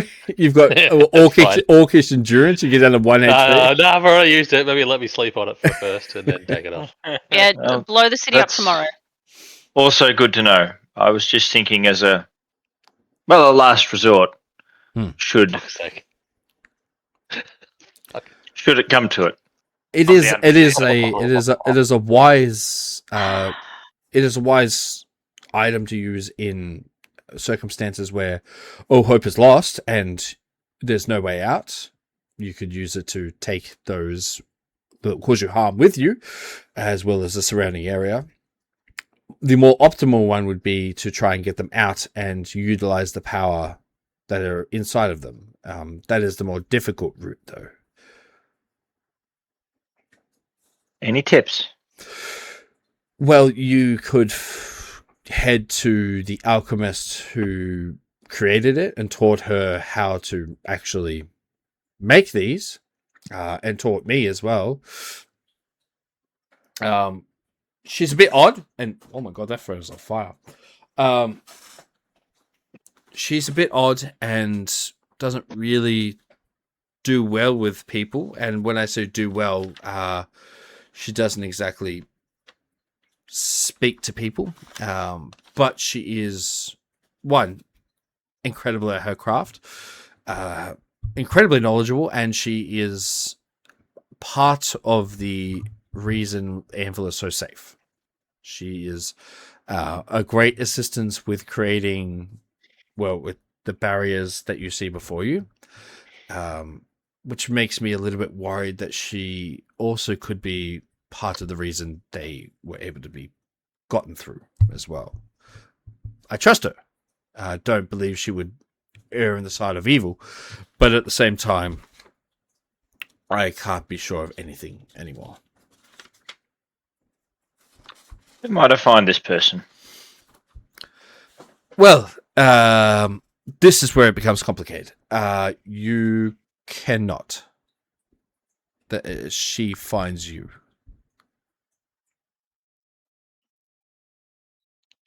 Okay. So, is to put this as simple as possible. She came to us one day with the knowledge and promise and offer of the exact solution we needed it at the exact time we required it. So we had built Anvil, and to keep evil and those that will cause harm to the great denizens of it out, she arrived. After all was done and the knowledge was given, she vanished. Vinestra had left the roost. She had left Anvil. We hadn't seen her for, at that point, nearly 200 years. But when she did come back, she said that she was in the middle of a crux where she couldn't quite figure out who she wanted to be. She blamed me for treating her as different to her brother and sister. Family history. But when she was undecided about what she wanted to pursue, what she wanted to be, she appeared. And so it seems that whenever she does appear, it is when someone requires something of her skill set that she can supply. So kind of like I need her now. Possibly. So I cannot level a city accidentally or deliberately. I mean, this is true. It is possible, but it's also at the same token, you require, she gives the knowledge of how to create it. She necessarily doesn't have to give you the information of how to remove it. Well, we'll put that down as a maybe. Her name is Vevtash, so Vevtash. And she is you could almost call her the wandering alchemist. And yes, if you now you heard the name, all of yous roll history. With Fleur, you get advantage. Yay. Negative. Well, I got a nat 20 on the first one. It's good you got that because the boys are fucking drooling at this point. I mean, we really Let's expect History is not my strong suit, okay? Oh, look. Oh, it's not mine either. I was going to give myself disadvantage if I rolled too high. That's nat right. 20. So, and that 20 is being from the Feywild before. You've been here and you spent a really decent amount of time here. That you haven't met her. You have seen her once. And you have also heard her name spoken by two separate towns, each requiring different things at a specific point in time. So you recognize one, the name. Two, that she is a pure white-haired elf with darkened brown skin. She has white eyelashes. She always has white lipstick on as well. And that she wears, you would say they're alchemist / doctor's garbs that are a fluorescent yellow. So they stand out like the sun. And she speaks very, you would say it's a formal way she speaks. She speaks very much candidly to the point. But every now and again, she seems to almost blurt out a different personality, like she like something is trying to escape out of her. The two towns that you ventured and you walked around with, one was Izra, so Izra. It's a small town that was riddled with a plague at the time. You had ventured through it at the end, where everyone had been cured, and there was basically people being like, thank you. She was handing out these potions at the point that were curing them immediately. The whole town was saved. They didn't have to evacuate. There was only, at that point, like 55 people left of the 300 that live in that village, but they had all left because they're like, fuck this, we're going to die, we need to get out. So Izra was the small village that she saved. She appeared literally overnight and had the concoction ready to go. You found that, one, intriguing because it's very odd for that to happen, but two, you're like, it's the Fae. Fucking weird shit happens here. Could just be like a natural part of it.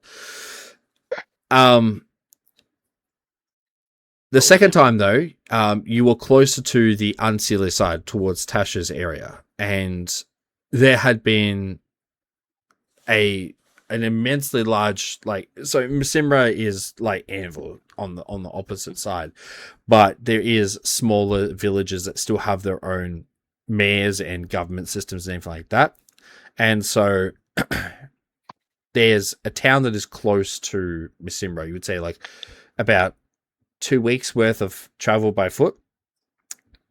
It is operated by one family who own half the town. The other half is farmland, everything like that. And that manor had caught fire. But the issue was the fire was a magical fire, so it was different shades of neon green and purple and everything. And no matter what they tried to do, they put the fire out, and it would like a trick candle. It just straight back up. So putting fire, like water onto it, was doing nothing. They could do nothing to put the fire out. It was starting to jump between houses, and it looked like the entire that actual city was going to be razed to the ground, and they would travel through the farmland and just decimate everything until Vevtash arrived.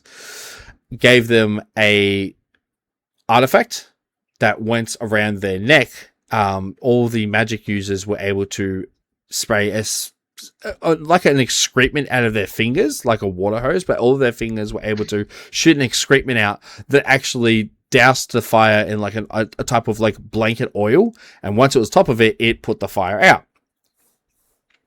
Once again, as this was getting to the precipice of destruction, she arrives and goes, I have the answer, here it is. Gives it to the people in charge, gives it to the exact people that could make the biggest difference. It puts the fire out.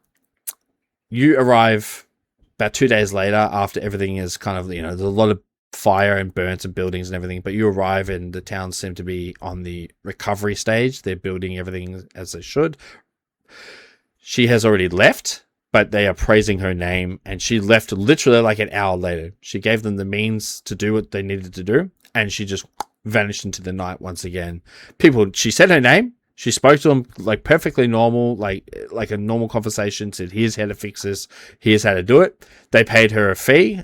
She didn't ask for a fee, but they paid her, like, very handsomely rewarded her for saving the city itself. And once it was all said and done, she disappeared into the night. So those are how you have heard of her before, and she's more now at this point almost like an urban myth, like a cryptid. People know, like, not every person knows who exists, but those who do say she's done nothing but good deeds, or like I said, she just gives the information or the item when it's needed, and you could say it suits her, but you're not sure. You've just heard of her basically helping those who need it at the perfect time. She rocks up at the point of no return. Yeah, pretty much. Well, barring, do you relay that information to us? Yeah. Tell you the stories of Vivestra as she's running through towns. I'd probably rather not cause a plague in a town or burn one down to get her to come. So, I don't know, I guess we'll have to... I don't think she'll show up unless it's the point of no return and we're at our last straw. Or you're at your last straw for this thing anyway. Oh, I've got to say, the name of the town is Imetarch. So Imetarch. And it's still a town now. So like if you do end up going to Misimbra, you will literally have to go past it. You'll see it on your way. Okay. We'll spell it. How did you spell it? Imetarch. Imetarch.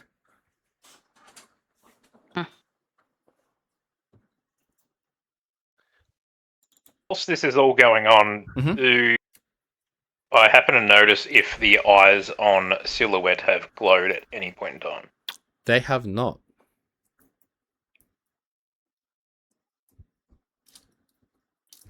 Tiandra, how long has it been since you've heard from Tasha? The day that we had the conversation together. After that, she had left. Actually, no. I heard from her yesterday, after she informed me of my daughter utilizing her throne room for some kind of unsolicited event. She neglected to tell me why Vanestra was there, but she said that she disciplined her adequately, and then it was to my surprise that I saw Vanestra missing an entire limb. That even though we could have replaced for her, Vanestra seemed to be against that. So That there's would no be- way that she, like Vanestra, could have overpowered or defeated her. Oh no, there's not a chance. No, unless she had some kind of, well, you've seen tonight, some kind of means like this, utilizing someone else's knowledge or power, maybe. But in a general, we would say 1-to-1 fight, there's not a chance, not a chance at all. So I haven't heard from her. She hasn't been present within Silhouette ever since that incident in her throne room. No. Didn't the eyes glow on the? I've checked like Well- every session we've had since then. He has literally asked, yeah. He's been on it, yeah. No. He's Um, bird watching. How many in-game days it's been, but yeah, we have Like 2? since. Yeah. 2 or 3. So, but no, yeah, you have asked like a respectable amount, and no, so like 0 has happened. You mentioned like that you do you want to maybe contact her? See what's going on. After all this has happened, because everything's gone down, she will be, yes, I will actually require the aid of my sister. And so it was a discussion we had about the conjoined efforts of putting the Feywild back together again and having a singular monarchy was the idea that we floated together. And we had actually decided that we wanted to go ahead of it, and I would become the overall Archfey. Tasha does not want to deal with any of that kind of politics, and I'm more than happy to take that mantle. Not taking any power away from her.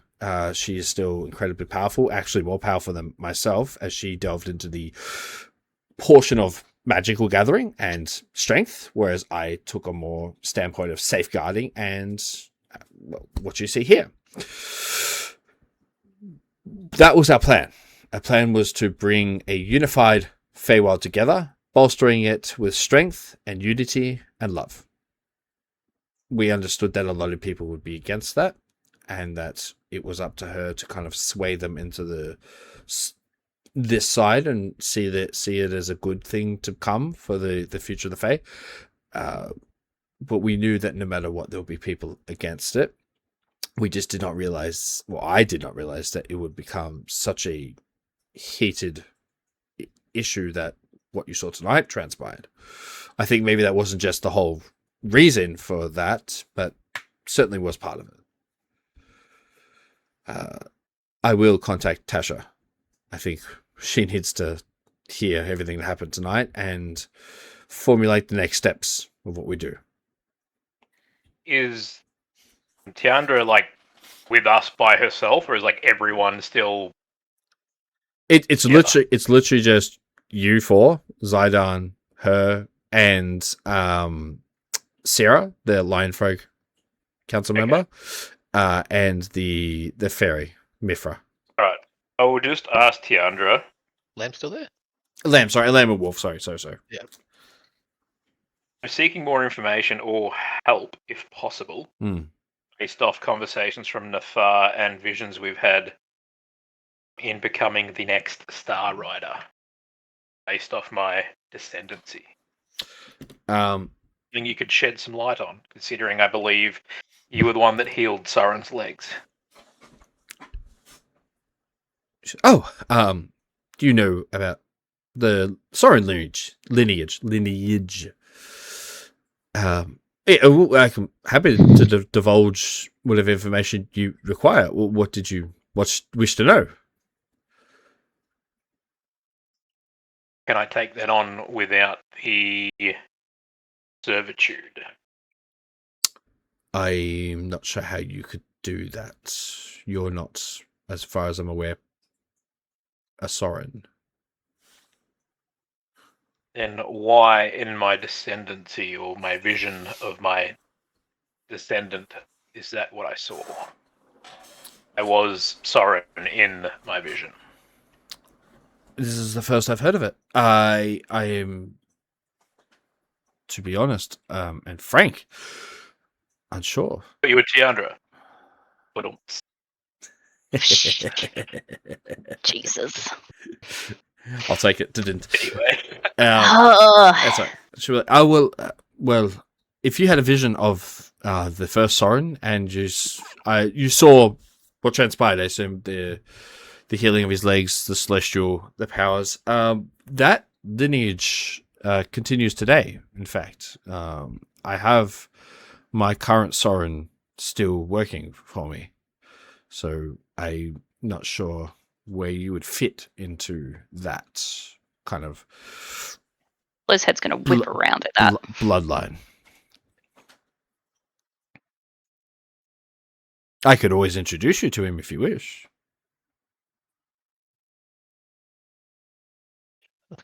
We end up on the hit list. done, my friend. Or done. The minute he gets out, sorry.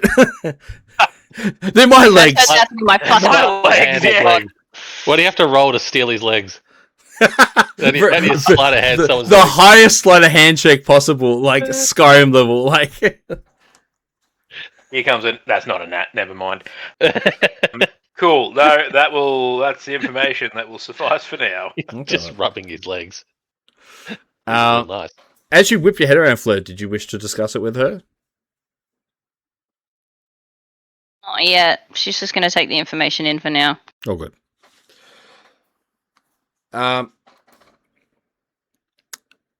Lamb notices down where Artog's body is. It's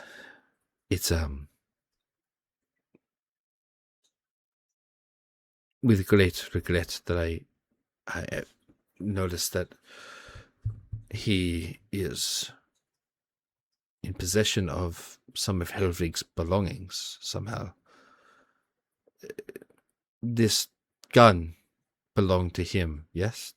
And he'll hold out the handgun and sleeve it made for him. Is this something you would like to take with you? Yes. There's one last thing that was strange as well. This tiny red crystal, still pulsating, was also near him as well. Is this something that belonged to a dear friend, or is this... That was- stuck in his head. Is Yes. that the crystal that Bong got the cane? No, this is the one that was forcibly placed in his mind. Blocking out a bunch of his memories and shit. Mm-hmm. Bong, if you want, you can roll a history with disadvantage because of trauma to see if you can... Trauma. see if- All right. Yeah, you ready? Everyone hold on to your britches. I'll mark you on the nat Come one on. now. Come on. Yeah. 10.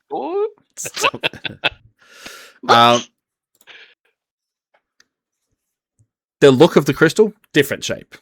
Color, still red, but a more vibrant than the one that was forcibly down that you were ingesting. The evil that it's exuding is you will never forget, and it's unmistakably the same. That particular gem Hmm. was inserted into Helvig's mind Correct. when he was young Correct. by Arca. Correct.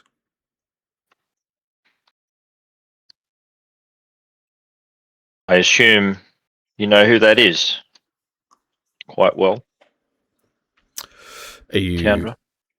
Yes, if you mention the name, I'm sure. Oh, it's not a name I have. It's not a name I've heard in a long time. but as far as we were aware, just like Illimar, we believe he was destroyed.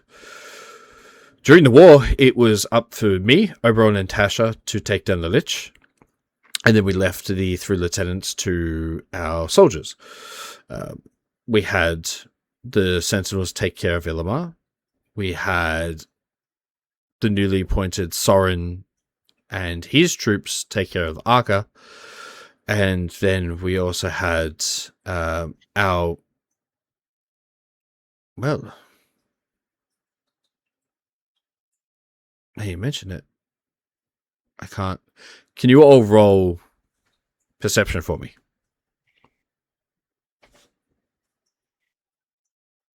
16. 22. A lot. 26. Sweet. Tracks, Bong. Tracks well.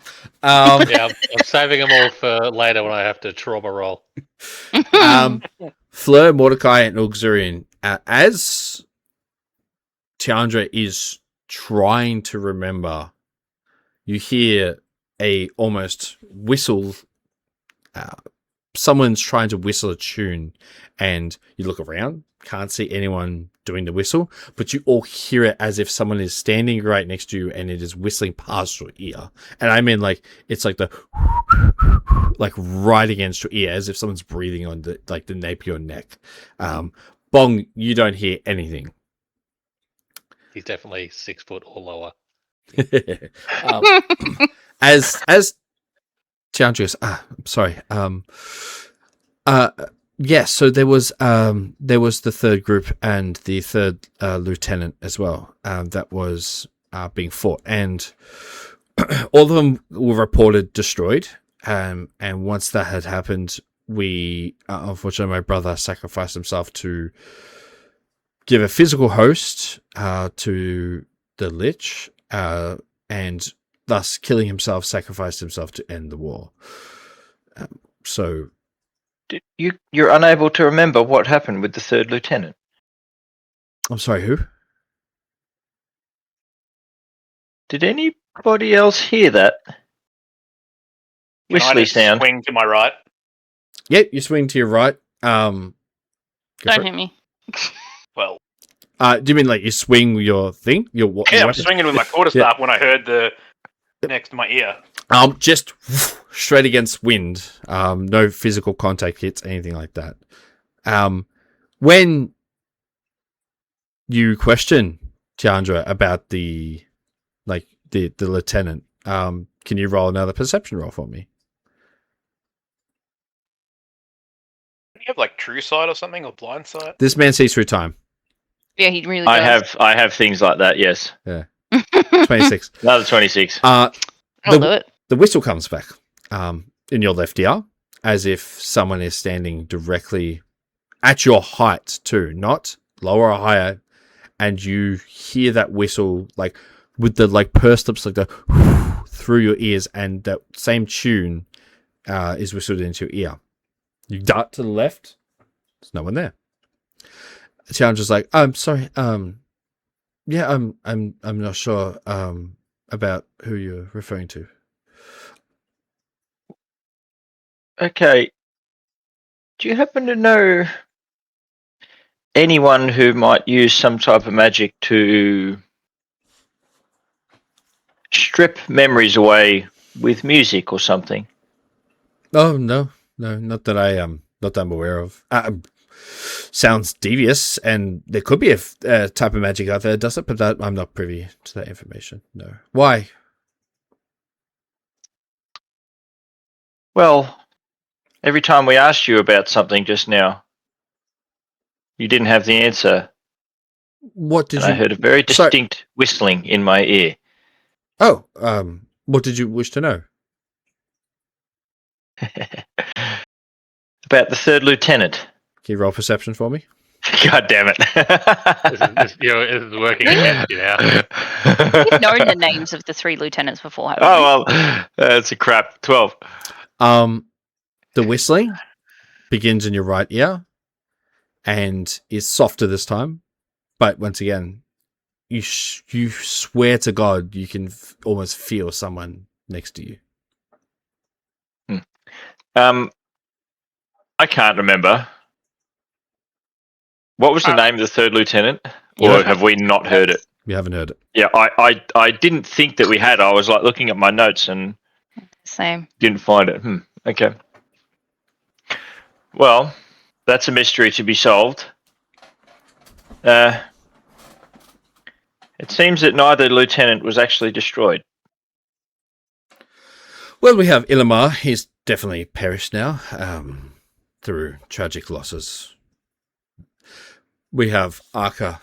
If you're saying was the cause of this, everything with Helvig, there is a chance he's still alive, in which that is horrifying news to my ears. The third lieutenant was, we got the report, definitely destroyed during the war. Can you overall perception for me? God damn it. Shit. Have you started? 15. Roll. Christ. My thing's not rolling well. 18. Also 18. Mine didn't roll. Give us a sec.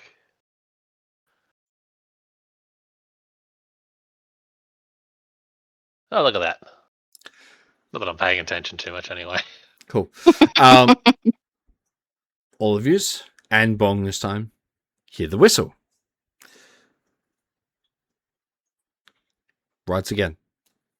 This person, the tune, everything, the feeling of someone's physical presence pressed right up against you is unnerving. Bong, hearing it for the first time. Can you roll a history check for me with disadvantage? I'm good at this. Does it sound like it's coming low, like at Dulurian's height? 7. No. Each Jesus. of you hears it as if the person is directly next to you at each of your heights. As a 7, you're just like, that's a nice tune. Tianja goes, weird. oh, well, so when we received the information, the intel that he'd been destroyed, we moved on. But what we can do is, now that we know Arca is out there, it is in our best interest to find him and, well, put him down the same way that we put Illiman down today. We'll Hey, What was the third lieutenant's name? Ollie, come here for a sec. I'm just going to put my hands over Auxiliarian's ears when he asks the question. Yep. You do that. She goes, oh, I'm sorry, Mordecai. Who? All of you roll perception. Do I roll normally, or does having two orc hands covering my ears impair my hearing? So just still roll like normal. Mine Oh roll. my god! What the hell? Whatever. The That's funny, Chongus fuck it. dragon just appears. Yeah, See, that's how funny, it's a fuck it. 7. Oh my god, I was not ready for that. I wasn't either. Given this is audio, I probably should just be doing that. But anyway, there. Okay. So Mordecai, Bong, Auxiliarian, and Flirt. Flirt, you see Tianja looks at you puzzled. I have no idea what you're talking about. Auxiliarian, you hear the whistling as if Bong's hands are not attached to your ears whatsoever. It is if the person is standing right next to you. Mordecai and Bong, the exact same. Bong, you get a second shot at a history check. Oh my god. 8. Cool. Once again, real nice tune. Yeah. Um, I'm just gonna walk off again. Is it just like wind whistling, or is it like a musical tune? it's a musical tune, as if someone is whistling a song in your ears. Thing I would have heard on my travels. You can roll history if you want with Don't want to, disadvantage. Dave. Would Thing, Bong please. start humming along? It's a musical tune. Bong likes tunes. I've now heard that sound like a bunch of times. That's every time we bring up the name. I'm gonna Stop. whistle it myself. Done. Attempt to whistle said sound myself. Do performance. This is where we discover Wow, that Bong Bong. he's not very musical. Look, I got. Oh, it's very musical. As you I've been whistle around the this debuff tune for a while. out loud,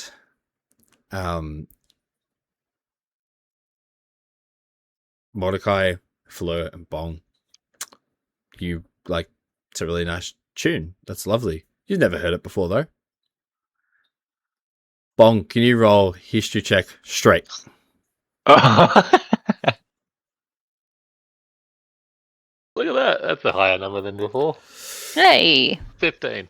Auxerian, you whistling the tune, and the minute you're whistling it, you're doing it out of almost an autopilot autonomy. You're not doing it because you remember it. You're doing it because your body is simply whistling and it happens to be the same tune. At the very start, when you started whistling it, you were doing it out of memory. The minute you start whistling it, you lose that memory. Bong, on a 15, you're only able to simply gain the slightest bit of remembrance, which is incredibly rare because you're musically inclined. And because you're musically inclined, you're the only one here that seems to think this sounds almost familiar to you, as if you've learnt it at the Witchlight Carnival, and it sounds similar to the tune you learnt there from the Troubadours. Well, Willie, you're not allowed to play that song. I think. Was that? It sounds like the one that got the rain cloud on Bong. Yeah, it's now that you mention it, is kind of similar to that, but not quite. Oh well, it sounds. I don't like it, but yeah. Sorry, Bong wasn't paying attention. What? Well, I just whistled and you said that was similar to the Witchlight Carnival, but it's obviously All right. not different because I don't have a rain cloud. Well, yeah. Yeah, you'd get in trouble, wouldn't you? I gather so. We certainly have some mysteries to. What the hell's going on? John's just like, Just came to a ball. I'm not sure what you're talking about. But look, it's been a long night. I'm going to have our staff do the unfortunate task of cleaning here. I believe the best thing to do at this point is grieve as the best you can in any way you see fit. I will do everything in my power to bring the tension in Anvil down as much as possible. I feel that you all need rest, recuperation. Anything I can possibly do to help, I will do what I can. You are in the highest amount of gratitude I can give for destroying one of the evils that brought about the fall of this ball. Can you or anyone else here detect curses or evil lingering magics? Well, I can. Can you tell me if there's anything bad about those daggers that Illimar dropped? Now, his corpse fell. Can you roll investigation to see if you rolled high enough to acquire the daggers? I mean, Dave, honestly, it's me, mate. Who are we even kidding? Do I need to roll? I really want to see you get like a 1. Oh, that was nearly a 1, I think. What is that? Oh, 17. That's all right. His body fell, and daggers skid across the floor, and they lay there dormant, that deep crimson to them. You pick them up, or you just leave them on the floor and you gesture? Not until I'm just I'm trying to get them sussed out. What do these do? Yes. fling one against the wall. It just comes back like a boomerang. She can detect curses, and so she sees them on the floor. Delicately walks over to them, places her hands above it, hovers above it to detect any curses. No curse that she can detect. Also, no evil coming from them as well. Like, no negative, necrotic, or anything like that. Like, she just goes, as far as I'm aware, they're just normal red daggers. Wah, wah. Well, they don't definitely don't know. behave like them. Thank her for her inspection, and I will pick them up with cloth of some description, a tablecloth. We just say you got parchment. That'll do. That'll do. The minute you grab the daggers, you acquire them, and you put them in your inventory. Yeah. Do we roll initiative? Please no. These are the daggers of Garrett binding. They bind you directly to Garrett. Good lord. So you have the daggers in hand. You place them into your inventory. I will put them in your inventory for you to see, and of course, no one else. Sarah grabs Mifra, the fairy, puts him like on her shoulder. She's got a huge shoulder, but he's still wearing the armor, and he is just like cuddling into the side of her. He's like fucking not okay with everything. She bows to Tiandra, looks to you, Mordecai. We will meet soon to discuss everything the Gift Queen and you need to know, Master Mordecai. You look forward to it, and I'll give a bow. Yes. We will speak soon, friend. To the rest of you, my condolences. He seemed to be a good man. A drunk, but a good man. She walks out with Mifra. Tiandra goes, well, I must unfortunately say goodbye for now. I will give you a portal to the stables where your carriage is being held, and you may enter straight away. Tomorrow, if I may ask for your assistance, could you please make your way back up to the checkpoint, and I will let the guards know that you are given permission to come back up. There's much we need to discuss about the future, what's going on, and you are all key integral parts of it. Would So, this be in the afternoon? of course, it's on your time. I would never pressure any of you to do anything you don't want to do. In fact, you don't even need to come if you wish to grieve, if you want to.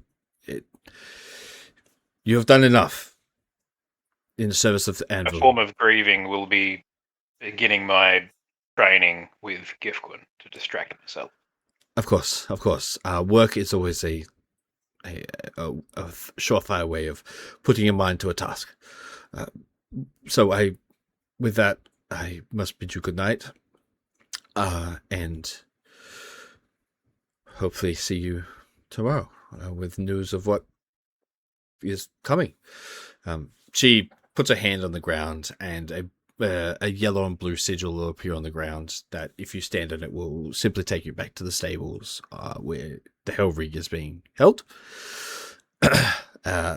Zidon, Lamb, and Wolf. Wolf is like lying down, like on all fours, like belly against the ground. Lamb is just absorbing everything. Goes, my friends, I'm sorry about everything that I have caused, and if I could give any help, I would. It's just at this point in time, I only was allowed into this room because Tiandra allowed it. Usually, I am banished from the capital from a past incident, but it's good to see that you are growing, you're stronger, and that desire to see you flourish is not going unwavered. It seems you are gaining your strength and power at a decent rate, and that I wish I didn't have to put everything on your shoulders in terms of helping me with destroying the Grey Man, but I think now he has simply inserted himself directly into your path by destroying one of your allies. Wolf would have no objections killing him, or Ilima for that chance if he could, but we were not here to assist, so we must be off to do our duties. I unfortunately have the lovely task of helping the souls here pass on. There are some who feel it is unjust what happened to them, and it is now my task to talk them into that. So if there's any last questions, you may ask them before I go to my job. This wooden coin, can I still call you if needed? No, unfortunately. Actually, can I procure that? May I have a observation of it? Certainly. Hand it over. Yes. I haven't seen one of these in some time. This was a small form of currency from when I was, myself, one being. We used to create our own currency back when the village I lived in, and this is the currency we created. Not real, of course, you can't use it. We made it as a kind of toy currency to hand out and spend it within the village, sort of a little fun thing to do. More importantly, how did you acquire this? Well, the mask, when I put it on, when it dissipated, it was replaced with the coin. Strange. I mean, the masks are a part of me. They are born from my being, and they are part of myself. So my magic would be within a mask. A memory may have also created an image, and then that turned into the. I'm not sure, but you may keep it. I would ponder on this though. That is quite strange. Once again, that is something that most people would know, but here we are. It was strange times indeed. But you may keep it. It would bear no. It's not real currency. It's just something me and my old friends used to play with before I was given the task of becoming, well, the brutal term is a reaper. I'll keep it as a memento. Of course. Anything else, comrades, or you're happy to depart for the night? I think for now we've got a lot to think about. Yes. It is something that I pretend that I miss having emotions, but it's times like these that I'm glad that I do not have them. I'll just look at Tiandra and be like, sorry about the slap. It just seemed necessary. I'll see you tomorrow, and bow, and then step into the portal. Done. The rest of you can decide what you want to do. You will literally, like, the portal will be at the door of the carriage. So, like, you can... Do we need to pick up the remainder of Helvig's goods? I assume I've got the gun and possibly the little shiny evil crystal in a glass jar now. You do. Do you have like a bag of holding or anything else that's important that we need, or his clothing that he had made, or? So his original clothing is still back in the Hellrig because he had the ball outfit on.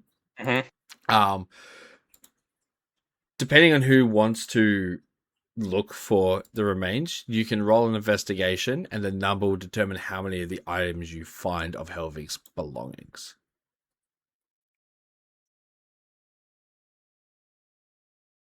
Oh, I'm out, so I've left already. Yes. So you definitely have his gun. But there's still a And bunch an of evil other, crystal. there's still a bunch of There's other also stuff. like I don't know if there was stuff that he had in a bag or something before I joined that was The stuff in imperative the to bag the was- campaign.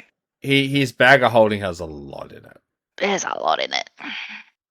Mostly zombies Well, and body parts. Got a +4 with advantage. And a Does bone anybody whistle. else have better On what? investigation? Oh yeah, No. Bong's a fucking Gonna I kind have of a- rule Bong out. amazing. A whiz. Yeah. He's whiz-bang. I have a -1, so no. All right, we'll just have a look then, will we? 22. When it counts a Nice.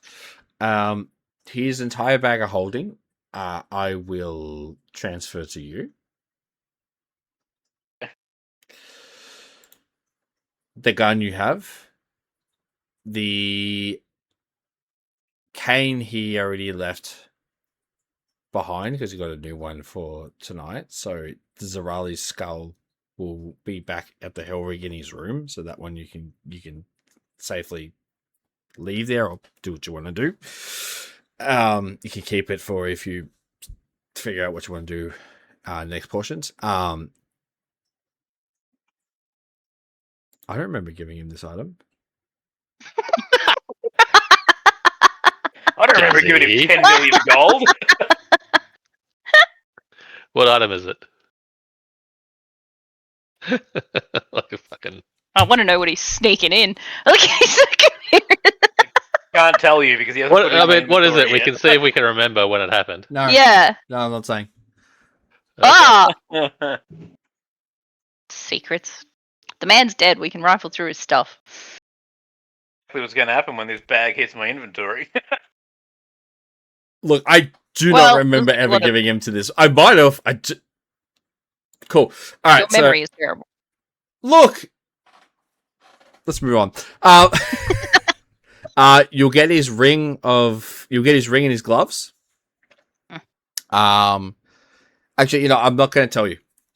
You rolled a 22, so I will send you specific items into Mordecai into your inventory. That'll obviously be his because you'll be like, I've never had this before.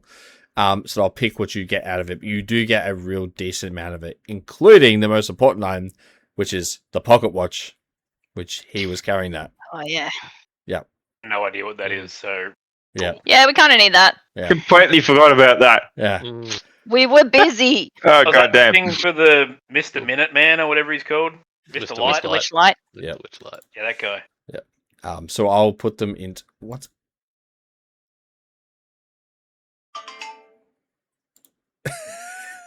Okay. Oh, God. Yeah, sorry. So I'll place them into your inventory. And we'll go from there. Right. Well, before Fleur steps on the portal, she's just going to look at wherever Amelia's body is probably still laying on the floor, and just ask Tiandra or someone around to can someone look after her, please? Sorry. Yes. So It's a body, but you're asking Tiandra specifically if she can take care of it. or if she can make sure that she's just not thrown out with the other dead. Cool.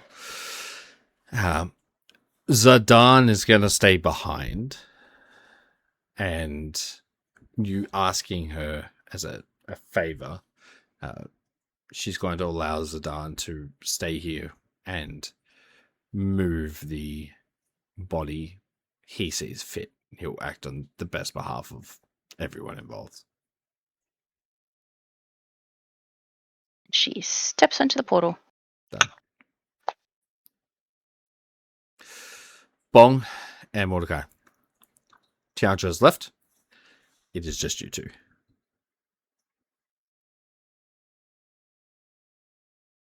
Go Bong. Hmm?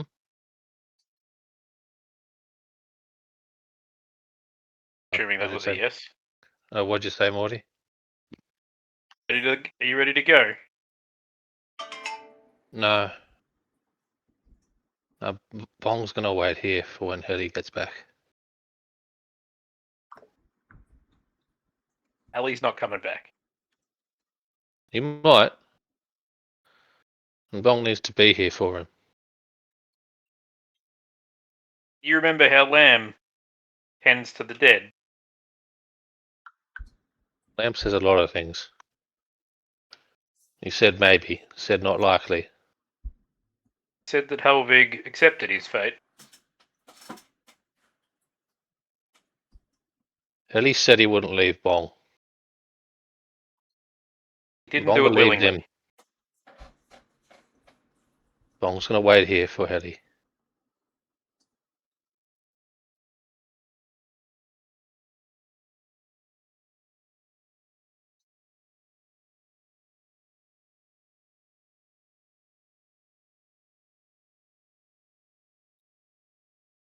He could only be one of two places,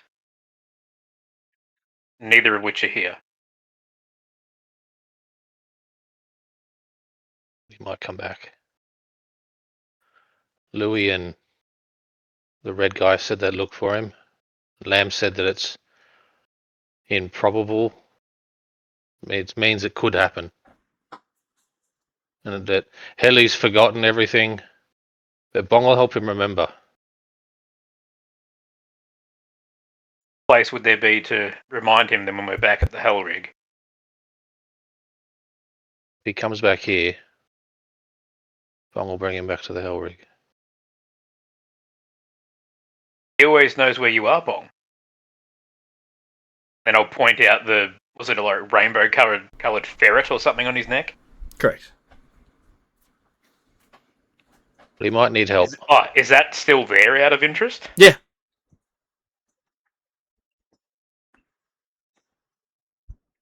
He might need help. Bong's gonna wait here. You don't have to wait here, Morty. I'm going to leave you behind, Bong, but I need your help too on the Hell Rig. Remember when...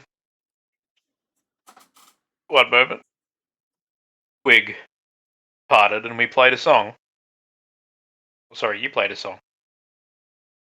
I'd do the same thing for Helvig back on the Hell Rig.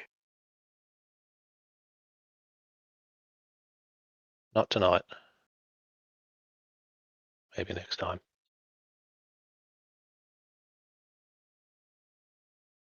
How does Stunning Strike work? I'm pretty sure he can't be too much bigger than me, otherwise it doesn't. He's about 1.5 feet taller and muscularized orc strength, but that's about it. I'm pretty sure it's a con save or something. Mm-hmm. Yeah, which yours is going to be monstrous.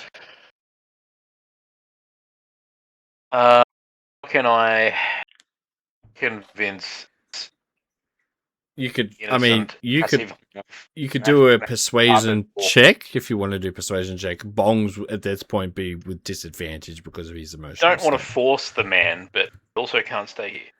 You're coercing him with. Sure he can. Yeah, of course you can. Or you can just shove We him. we got permission. Zydar's gonna be here. He'll be fine. And what happened last time you were alone, Bong? Came and saved him. And if Helly needs saving, Bong will be here waiting for him.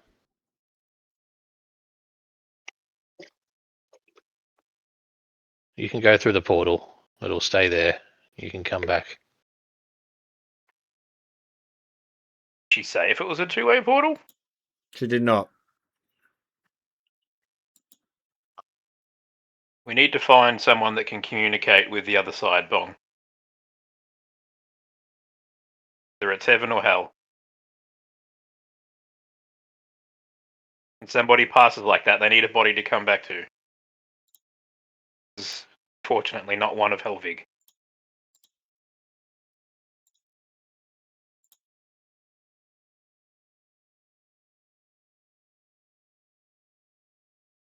Bong's gonna stay here.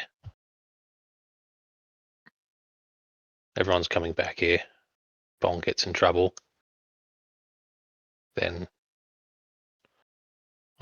Zidar will come get you. Please, Don't know Molly. if we're allowed back up here, Bong.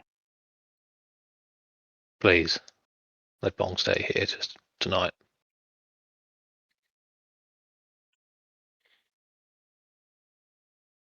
I'll stay here with you. Thank you. I'll go and find a chair to sit down on. Good. As you enter the portal, Fleur Auxerian, and you see the Hellrig in front of you, you walk into it. Mm-hmm. It feels a little emptier than yesterday. You see Charles sitting on the armoire chair against the fireplace, the one next to the kitchen. His hands kind of just clasped like this in his lap, staring down. Zombies can't cry, but he would if he could. I Treon take it you're aware. sitting in his lap, curled up, even though he has no heart. You can sense that he isn't okay. Master Xorian, I don't feel the connection anymore. Unfortunately, it seems that we might have lost him. Yeah. There's tears wishing to flow, but they can't. There's no tear ducts. But the connection's gone. I felt it disappear moments ago. Very sorry. We weren't able to protect him. Is everyone else okay? As well as can be expected. Of course. I know you're not up for properly food, but I created some late night dinners, early morning dinners at this point. Did he go out fighting? You know he did. Good.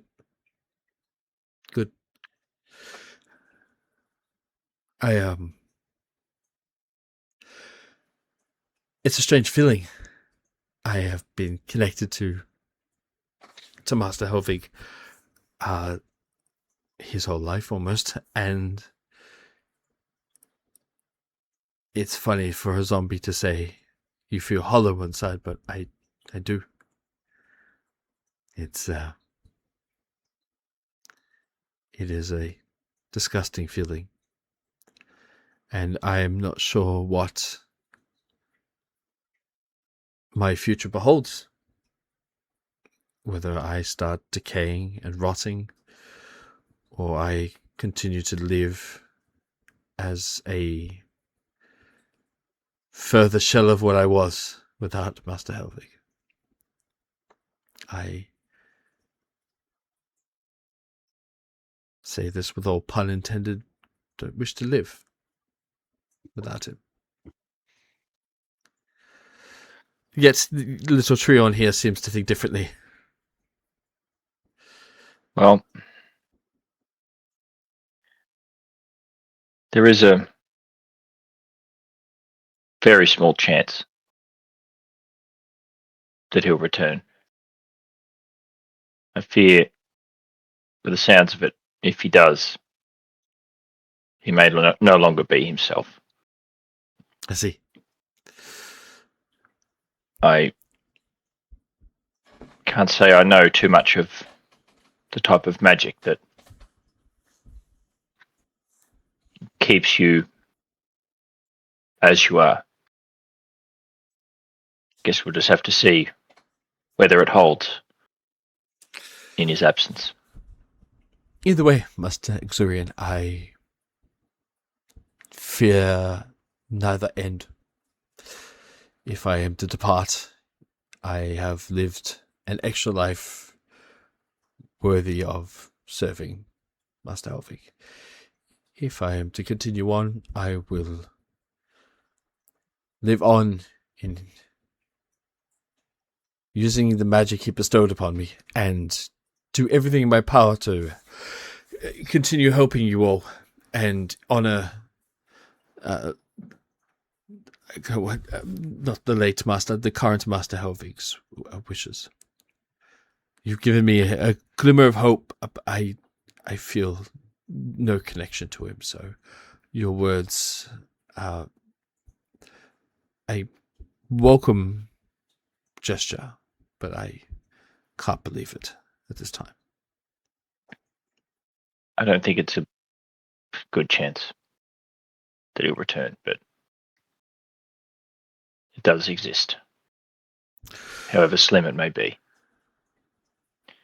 And for what it's worth, if you do remain as you are more than welcome to travel with us in the meantime. It's good. You're the only one here that can cook quite well. So Well, quite well is maybe a stretch. I'm learning. more than bread and water. I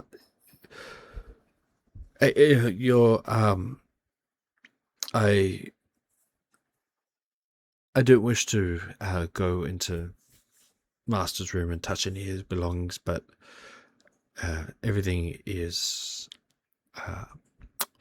it was ready for his return. So all his possessions that he left behind are still there. The room isn't locked. I don't know if you want to go through anything, but as far as leaving the sleeping dog lie, I'd rather leave it as it is. It's probably best for now to just leave it be. Of course. Well, The others should be back any moment. yes. Food's ready. Like I said, if you're hungry, by all means eat what you want. Plenty of alcohol. Master Helvig always made sure of that. So if you wish to drink until the sunrise takes you, and then you no longer remember the night, I would join you if I could. But for me, I don't need rest, so I get the lovely joy of pondering on my thoughts all the time. Very sorry for your loss. Oh, it's all our Can't loss. be easy. All our loss. In the time that I've known him, come to think of him as family. Yeah. And, well, you've obviously been with him for much longer. So, Yeah. I'm going to keep myself busy. It is the best thing I can do to take my mind off it as much as possible. Call on anything you possibly need to keep my mind preoccupied on a task, please. Will do. In the meantime, I'm going to just for just a little bit longer sit here with the little fella here. He has been some wonderful company. Very well. And I'll head to the door and just stick my head out to see where in blazes everybody else is. All good. Of course, you'll see Fleur, and you will not see Mordecai or Bong. Bong is steadfast in his. He wants to stay there, and there is. It's like trying to push a boulder, isn't it, big boy? You can't do it. Bong would fucking know about that. Exactly. Yeah. Fleur enters the Helvig. Sees Charles patting Trion. and gives you the same condolences that he gave Oxurian. Yes. Fleur, it's no words I could say that will mean anything as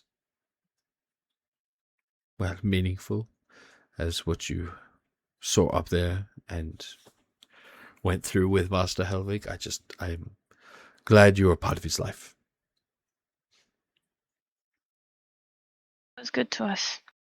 I'm just going to walk over and kneel next to the armchair and like give Treon some pats and like put my hand on Charles's arm. It's there's many memories of him that will be around us, and I think time, and we have plenty of it, will be a great healer of wounds. But for now, I think just to live in the memory that we knew him and to remember him in fondness would be wonderful. Best we can do. Keep them in our memories. Of course. Fleur, are the others coming? I don't know. I came through after making sure Amelia and was going to be looked after, and I haven't seen the other two.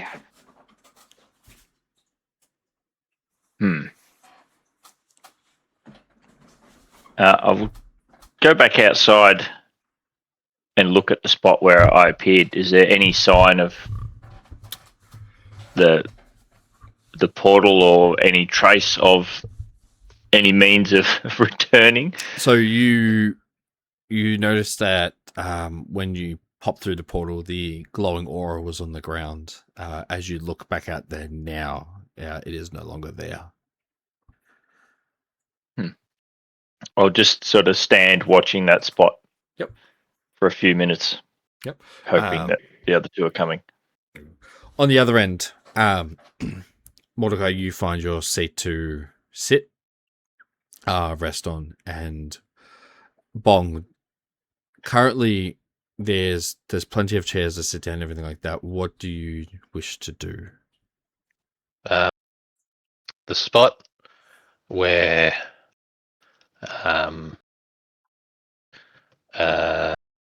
Nathar and Grandma's went down. Mm-hmm. Bong's just going to sit down in front of that. Mm-hmm. He's going to bring out his drums. Mm-hmm. And he's going to play his song. Yep. Which I haven't sung for a while. I might sing it just so people remember what it is. In an attempt to connect with, ideally, Helvig, Mm-hmm. but any one of his ancestors who might be able to communicate with Helvig on the other side. Go for it. You know what to do. Yeah, a bit rusty. But it's Sudagana Hamosi Yehana Klugan Exusani Mosi Kahana Moglu Wingi Hasigala Mohana Chusugana Tanda Mota Tamabushu Mo Uglintingan Sugan Esana. That'll do my terrible rendition of it. That's fine. You perform your tribute to Helvig on top of the spot where his father and Athar disappeared into. Please roll your performance.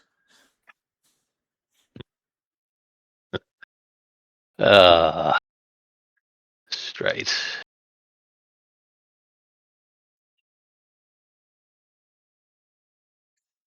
Perfect.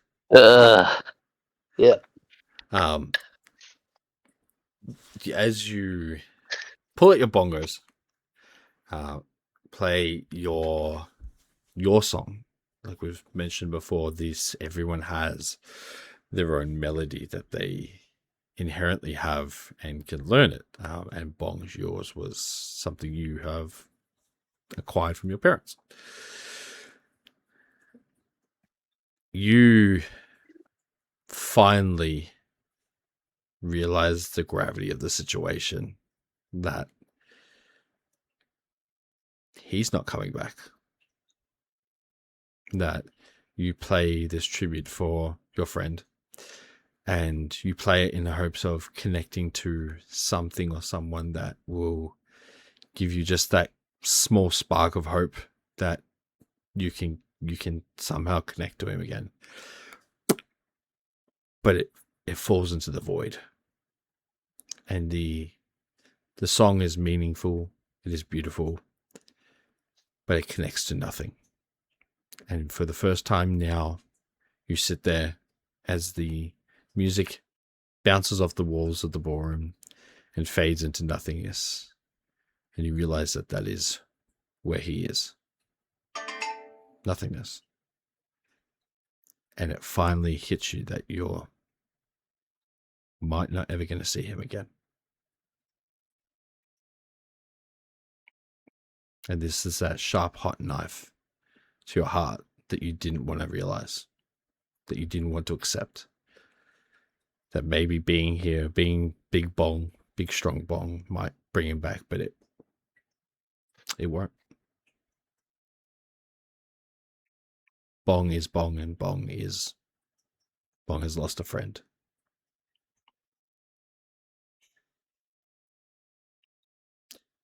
I'll get 3 of yous. We'll get a rest. So Zurian, Fleur, and Mordecai, Mordecai may stay uncomfortably in a chair, but you will still be able to sleep throughout the night. You will toss, you will turn, but you'll get your nominated amount. Bong, you definitely will not sleep in the night. As this wave of realization has hit you, you can't find the energy to sleep. You find the energy to fight it and grieve in the worst way possible, which is a small amount of self-destruction. Not intentionally, but you stay up the entire night. Morning arises, and it is not long until you sleep through as much of what you can. The guards went out during the night to quell the spreading of rumors as much as possible, the spreading of misinformation, to no avail. The fear and absolute pandemonium panic reached the ears of Anvil in record time. It is only 9 a.m. and there's already people banging at the doors of the guardhouse. There is already people that have legitimately started rioting, started looting. There's gangs that have come out of hiding that were using the, unfortunately, safety of Anvil as a hiding place but couldn't commit too many crimes, have now come up and just thought this is the prime time to cause chaos, and that is what has happened. Chaos. It is only 9 a.m. and Anvil is in turmoil. An hour after your breakfast, after Mordecai, you arise to see Bong literally cross-legged on the floor with his bongos, simply playing a tune, but you can see that he is now with a point of exhaustion, simply just up and down, making a rhythm that has no meaning to it, and he's just blankly staring off into space. As 10 a.m. hits, and throughout the night, people have gotten out of their beds, are furious with the idea that their great archfey can no longer protect them from the horrors of the outside world. The guardhouses have shut their doors as they have been pelted with rocks, fruit, vegetables.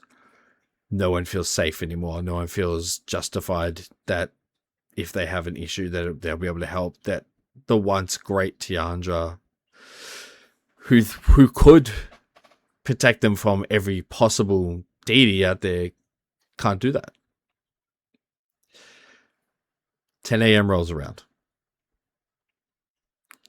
And almost like an alarm bell in your mind rings out. And Tiandra's voice rings out amongst every single possible citizen, bar some with the mental fortitude to block it out, rings out a message through the entirety of Anvil.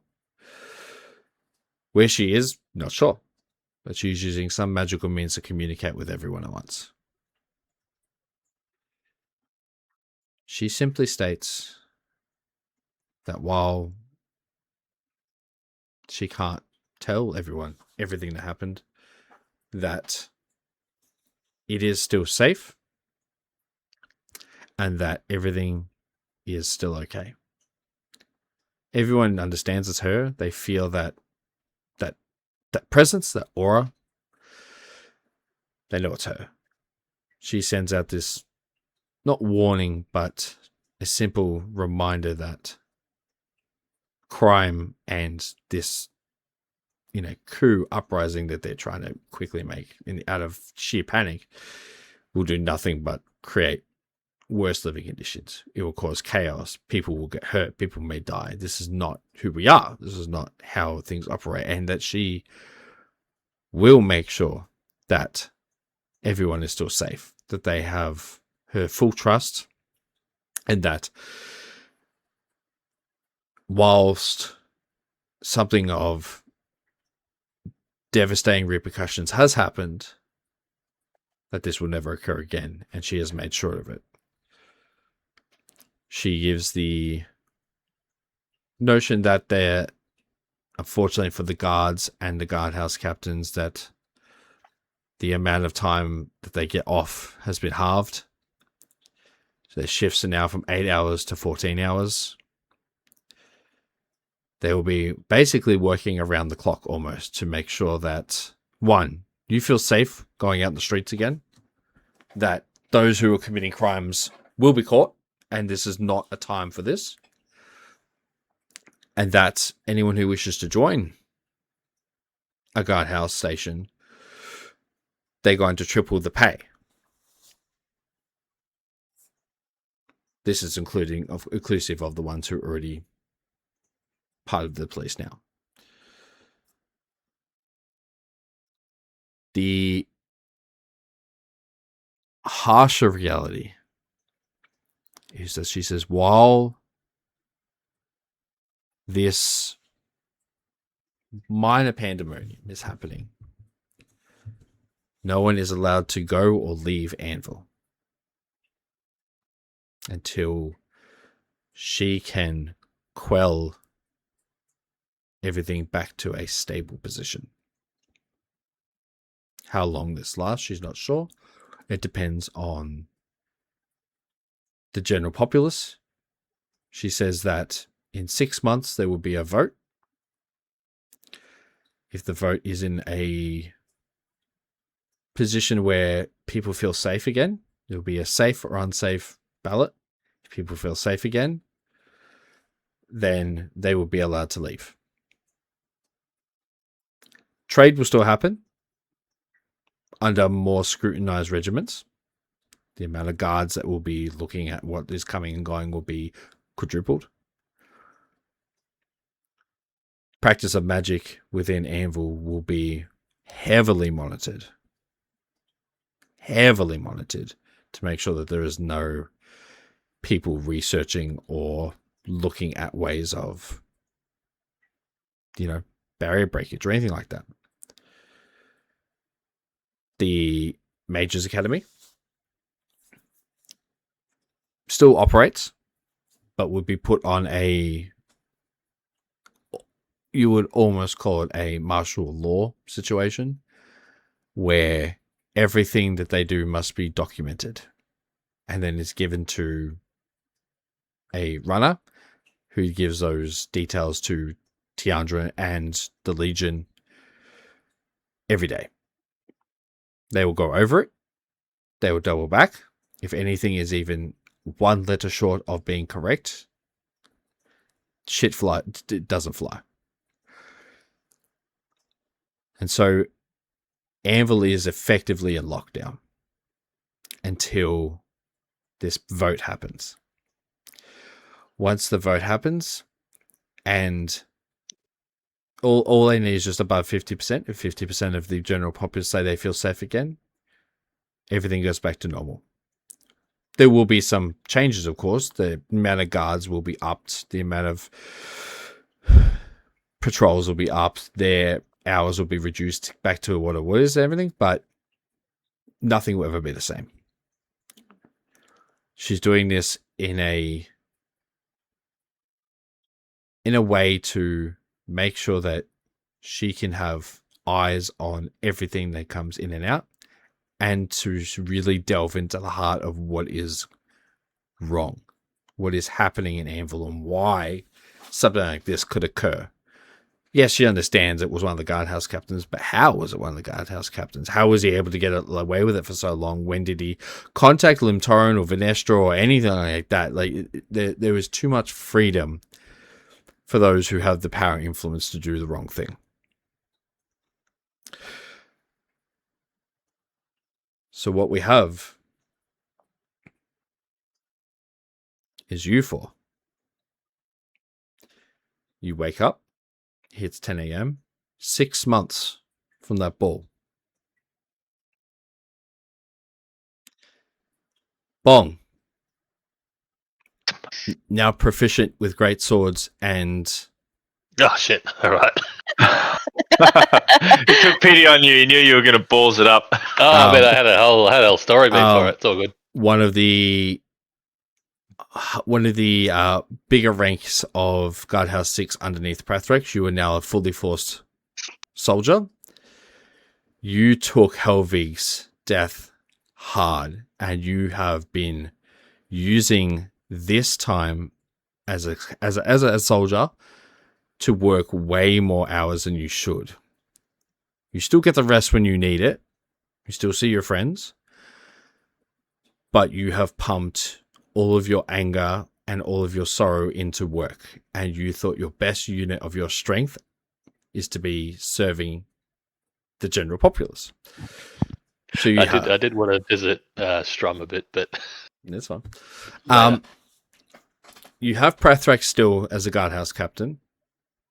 You have his second in charge. And then you have you. You have a small group of 6 guards that have been underneath you that you have been training in 1. Bongos. Excellent. 3 of them are better at you just by natural talent. Oh, Jesus. The other 3 are about on par with you and just can't seem to get it. But you hand selected them on a base reason of heart, and the fact that 2 of them said, we like musical instruments. You're like, done.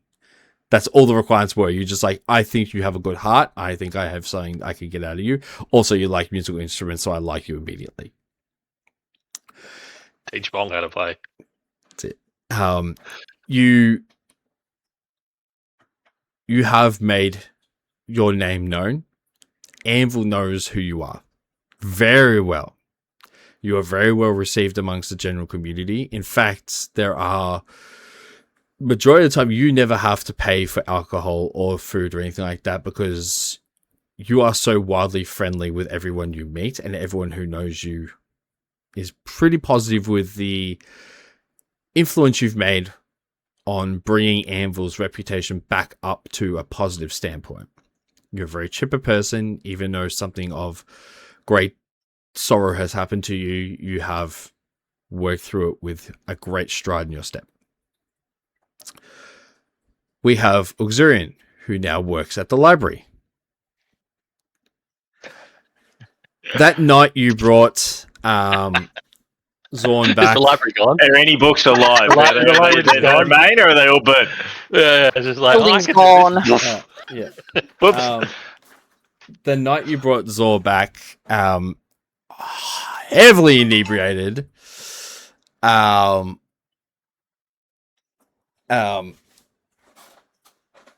heavily inebriated. The next day, when Ziandra arrived to see her son passed out in the front of the library, doors unlocked.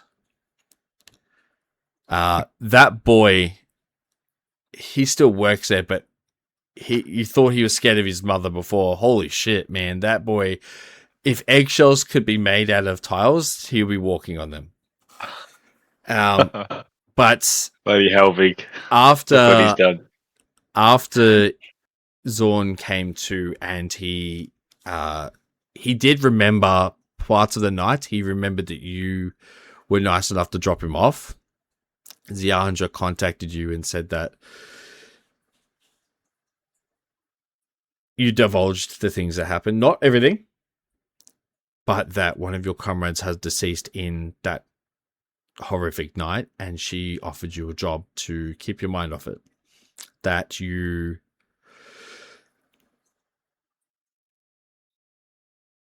she thinks it would be wise for you to study the world, study the places that once Anvil opens up, she knows you're going to go to, and that you would be the best resource of information for your group to know the fauna, the flora, the towns, the people. Learn as much as possible as you can so that you feel well ready on your journey, and that you would be the most knowledgeable about the terrains and stuff.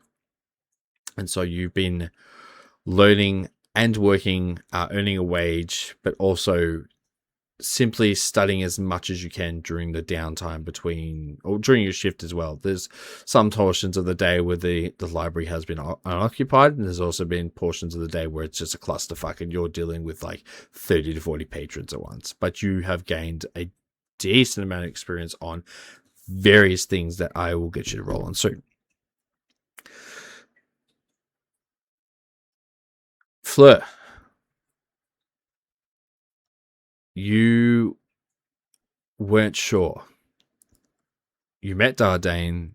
He was a bit of a drunk, but he was also if you would catch him less drunk, he is an incredibly talented monk. Like, incredibly talented. When he wants to be. That's half of his issue. You took it upon yourself to train under him for about 3 months. All the guardhouses know of Dardane. They know about his drinking. They know that he utilizes it in his fighting style. But there are portions where he kind of goes over that line too far, and it just becomes he's incomprehensible. And it's no longer about fighting. He is just throwing slurred punches at people. You took the best aspects of what you could learn from him in 3 months. That's all it took you. And you learned how to do the drunken fighting style. You did this as a ode to, if you want to, you can voice it. Do you want to? What, my new little Yep. nightly ritual? Yep. Every night of the last 6 months, Fleur has literally gone into Helvig's room, had a drink with him, sat, and then gone back to her own room. She might have gone through some of his stuff while she's drunk. Man has a lot of holes in his underwear. You use this pain, and we all remember the functioning alcoholic it was, but you use this and you're like, I want to remember him in my own way. This is one of your odes to Helvigs, you would effectively call it, where you utilize your natural talent and something that Helvig loved dearly, which is to have a good drink, and encapsulate in a perfect way, which is to always, if you ever use this fighting style, you're fighting with him.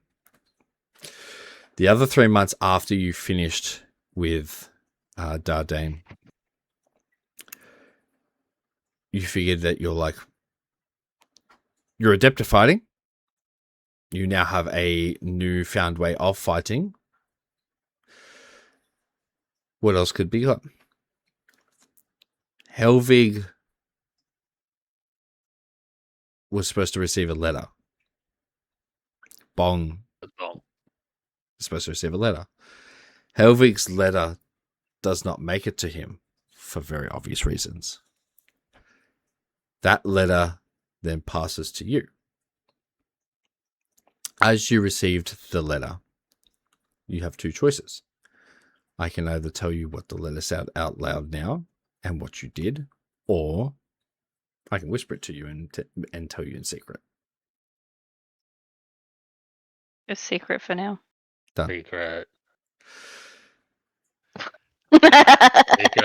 secret, Secret. secret. Gif Quinn took this lockdown to the highest degree. Help Mordecai. As her disciple, and after passing her rigorous training, which I'll explain in a sec what transpired for you. You passed, and Gif Quinn took every small kind of crime as the highest form of disagreements with Anvil and its people. To the point that a lot of people became fearful of her methods, and simply just Guardhouse 1. For the first 3 months, as you have completed your training, racked with new scars across your body, and your left eye not being able to see properly anymore,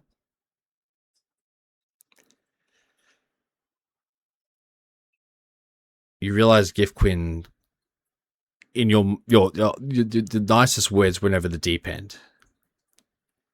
You spoke with Tiandra about everything that's happened, and you voiced your concerns about Gif Quinn's methods. Tiandra asks you, and this is the same as Fleur, if you would be an informant and document for the last 3 months what Gif Quinn is doing and whether or not you believe it is right or just. Or you can follow along and side with Gif Quinn and put the full extent of the law against minor misdemeanors. What do you wish to do? What are we classing as minor misdemeanors? Stealing a loaf of bread will put you in jail for 6 years. Blair's already Fan of losing. Aladdin. What kind of bread was it? Sourdough. You're like, depends on if it's sourdough. You're like, fuck, man, oh shit, don't steal sourdough. It is literally like, there would be no differentiation between someone, like, in a bar fight, someone punching someone and then, like, them getting knocked out, as to someone murdering someone and hanging their body from a rafter.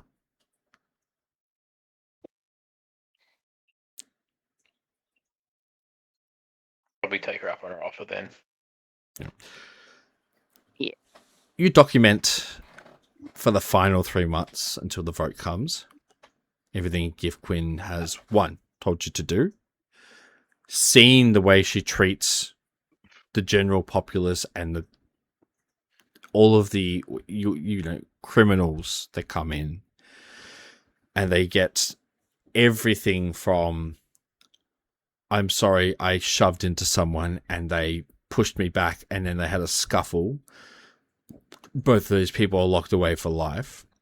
You're like, this is not on.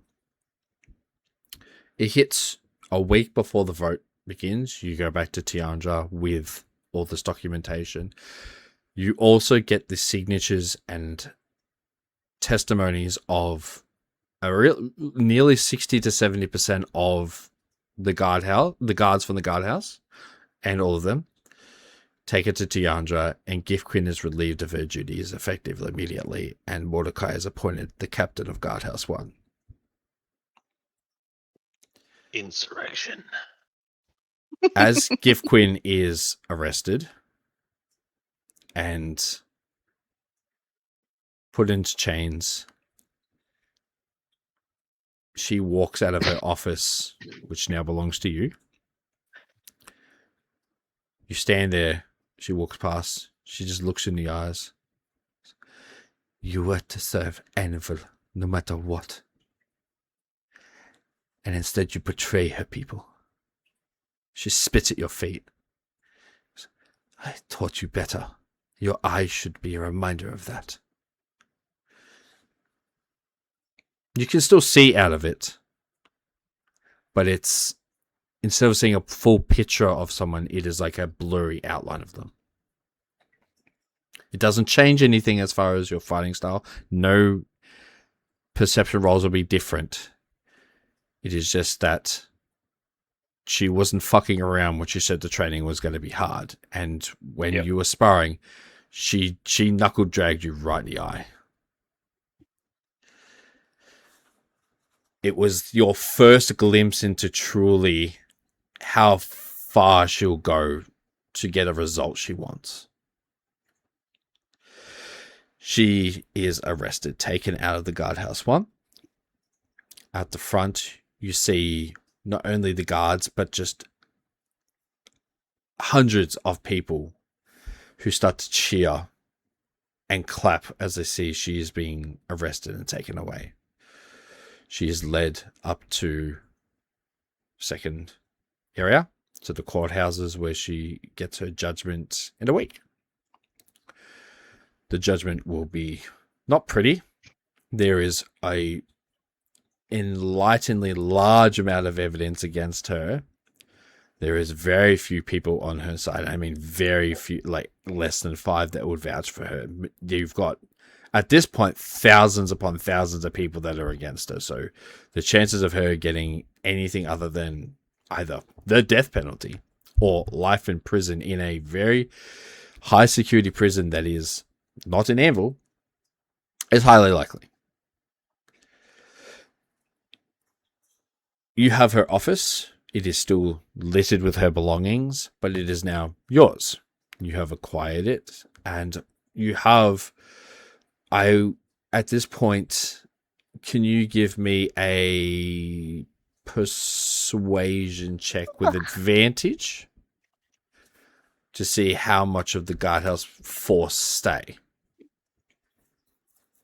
20 dirty. Beautiful. You get 85% of the guardhouses follow you hands down. They saw what she had become, which was... They understand why she did it. Her methods were the issue. And that there was literally no quarter for anything else. It was either her way or no way. The ones that leave are not that they don't trust you, it's just that they feel that they can finally quit. They're like they feel like if they were going to quit before, it would be desertion. They could never go back to the family. It would be something horrible. So they're not leaving because of you. They're leaving, well, they are, but they're leaving because they feel free. It's not a negative repercussions of what you've done. So you keep 85% of the force. It is now your force to do with what you will. You all still meet up every night or every second night, depending on your schedules, to either just chat, realize that this lockdown is going to end very soon, and what your next steps are. The vote happens, and the unanimous decision of 86% of people vote. They feel much safer. A few things in recent times that have shifted that is Mordecai's decision to have Giftquinn removed, which just that added, which I have my thing, added 30% shift because she was basically a dictator at that point. Would have been just a win. And something Flo has done as well to allow that. Bong, your general presence has uplifted majority of people in that quadrant because you still go around everywhere, but you primarily stay around where you need to. But most of the people around the blind eye, the actual guardhouses 7, 6, 5, and 4, the library all know you and love seeing your presence. You're a very chipper and happy fellow. You're still upset with what happened, but work has taken a good toll in your mental health improving.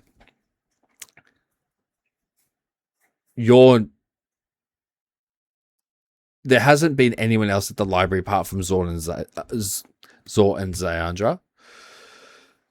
And so having an extra pair of hands meant that more people now actually went to the library and started reading books because there was an extra pair of hands to actually help out. A lot of people never went there because they felt like they were never getting assistance because one, her son is lovely, but he's a bit of a dunderhead, and she was around doing her own thing. Having an extra pair of hands, and I mean that with the ability to kind of turn to octopus and be like with books everywhere, was something that a lot of people were like, holy shit, this is sick. And so that improved the feeling of safety and longevity of the library and its people. So as a combined effort, a vote is passed, and officially 6 months from the date of death of Helvig, Anvil reopens. You're all at the courthouse, all four of you, as the green lit is given. Tiandra once again gives out an address to everyone that it is with great pleasure that you have all decided you feel much safer. She apologizes for an innumerable amount of things, like one, the lockdown happening where people were going to go in and out. Giftquinn specifically was a massive one. She apologized and she's sorry that it went on for so long. She trusts that Mordecai will do a much better job. Majority of people know you in that area, and that a lot of people can see the look of you don't want to do what you were doing. It's so obvious, the look on everyone's faces, apart from Giftquinn's. So they're all like, we understand. It's not fair. She's going to reevaluate every single person that's in prison for their sentence. And if it is anything lower than I murdered that person, they're going to get either released or their sentence reevaluated. So that immediately that's happening. Thanks everyone for their patience, and that she has done multitudes of tasks in upping the security, not just of Anvil, but the capital, and also by hiring more guards, that Anvil is now way more patrolled. The amount of crime has gone down exponentially because the amount of guards is quadrupled. Like, it seems a bit much, but at the same time, trying to commit a crime now would be the dumbest shit you could possibly do. Like, every street corner has someone watching what you're doing. Now it's less. Now that Anvil will reopen, and the amount of people going to and fro will be a lot more mysterious. There'll be people who have never been here before, don't live here. But once again, even though there are a lot of guards that will go, I was only working for the triple pay at this point, I'm quitting. There's still a lot that will stay because they value that. One, the money will stay the same, and two, they actually like the work. The courthouse ends its deliberations. Tiandra finishes her address. The four of you meet up out front of the courthouse, and without any disguise whatsoever, doesn't give a shit about it, Aradia and Grandma's arrive with Nathar next to him. Nathar, hair cut super short, no longer the long brown hair anymore. In what looks to be Hell Legion battle armor as well. Gramo's just has an enlarged amount of scars all over him. Like, he had them already, but he has been through some horrible shit down there recently. Aradia, the same as always. Find you all. Gramos goes, well, fuck me. We have some good news, some great news, and some horrifying news. Let's start with the best news of all. The best news of all is Nathar here. He thinks that there might be a way to retrieve Helvig's soul. That's the greatest news. The good news is we know how to get there. The horrifying news is that to get there, that entire portion of hell has been overrun and we have lost it. Overrun by? Well, anyone who's ever died. Bong's in. That's a lot of people. Yes. This is where Nathar was going to ask you a very delicate question. Take it, fairy boy. Yes, can you please stop fucking calling me fairy boy. So, I have been down there the last 6 months, and whatever is happening is getting worse. The well isn't containing the souls anymore, and they are kind of like fish in a pond, jumping out. Once they jump out, they gain a corporeal form. Temporarily. Because they have been spending an eternity in torment, they are hell-bent on anger and revenge. It is getting worse. Every time we kill one, they go back into the well. The issue is there's a chance that they come straight back out. It's a losing battle. But I have found a way to stop it. Temporarily, but we need to get to the well. The issue is it is an incredibly long journey to get there. And also getting there means wading through endless battles of the same souls over and over and over, in which you may slay them and we may kill them, but they may just come right back, and some of them are fucking strong. So, I thought I would ask the question, we're going to do one last push to try and reclaim the well. Do you wish to join? Most definitely. If there's any chance that Helvig can be saved, I'm there. Okay. The rest of you.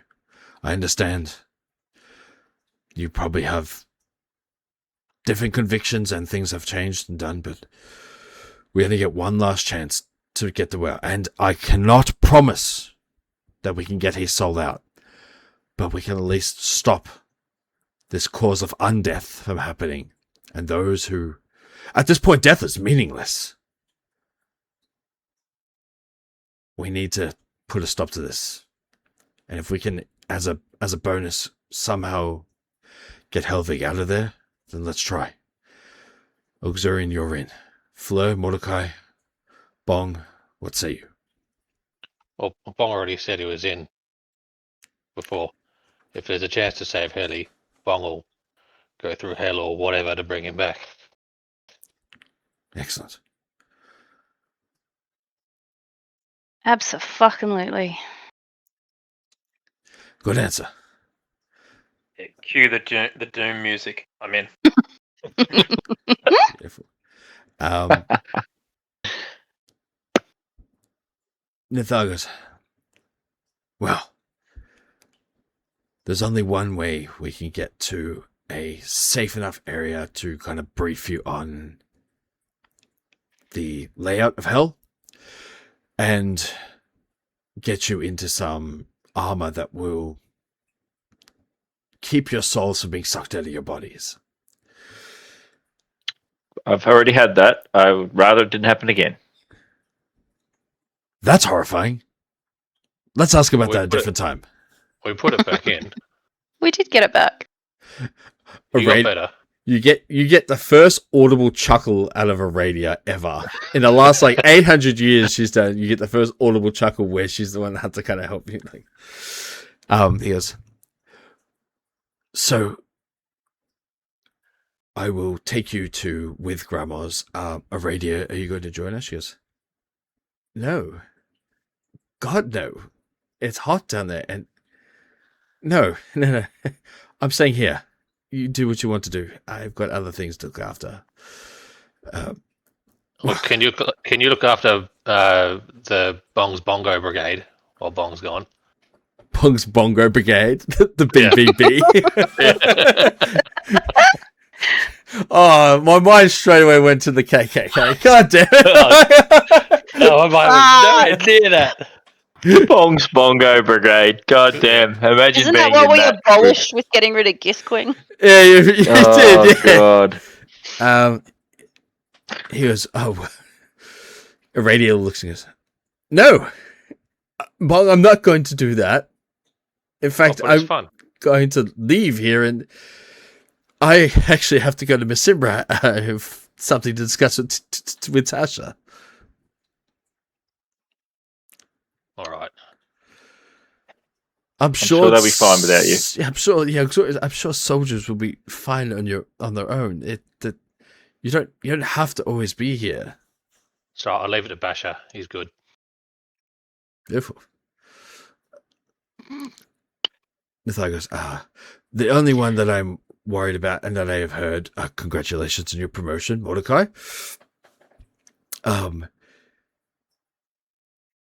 I have good news. There's someone Grandma's has brought that might be a decent replacement for you for the time being. A replacement? Someone he mentioned was helping him in the Legion's army. You're going to swap with Arthur. Guess I better finish that character sheet. You do need to do that for me, yes. Grandma's will introduce him in a cloaked outfit. He'll remove the cloak from behind next to the courtroom. He'll walk around and you will see... do you want to describe Arthur for me? On my image, but he is a red tiefling with plenty of tattoos, clad in some leather armor with a greatsword. We can be friends. Oh, I'm going to say the difference is I'm proficient, but I'm actually not. Well, he's proficient now, so it doesn't He matter. is Yeah, now. I'm good at this now. I forgot Bong. Bong pushed the fuck out of those rocks. Inventory. Yeah, is Bong's shoulders now like this? All the No, rock pushing he's it's done, like they've a- just like... Do I get He more was big points in before, strength? now he's like... Oh, come on. I was going to put mallet into your inventory for you. Yeah, I was chomping at the bits to figure out what the fuck that does. Add to equipment. There you go. Now you should be able to see it properly. Oh, it's only been... Wait, when did fucking this start? When did Helvig first make this for Bong? Oh, It feels like literally 6 months ago. All right, Mallet, let's have a look. Now, when you read it, when I told you it makes sense for who you wanted to be as Bong, that's why you understand when you read it. Also, the last part is specifically for you that I think you're like, cool. So Nathar introduces Arthur. You haven't seen him in, well, a long time. He didn't, as tieflings age much better than you would. He looks identical, apart from the fact now that he is much broader than he was from simply fighting consistently, more scars on him and everything like that. But aesthetically wise, he is identical to the way you described him. Nathai goes, I believe you're. I'm not sure of the relation. Actually, you have the same surname. Are you brothers or? Brothers of a sort. He was. We were from the same orphanage. Excellent. Close enough. You're brothers. Arthur here will look after the guardhouse. I trust you could trust him wholeheartedly. See no better person. I have already spoken to Tiandra and she is okay with it. That gives you the leeway to leave. Bong, the soldiers will be well looked after. The library stood before you joined and will stand after you leave. Fleur, yours is the only one that I had to really, like, pull a lot of strings to get you let go for a while. Thank you for that.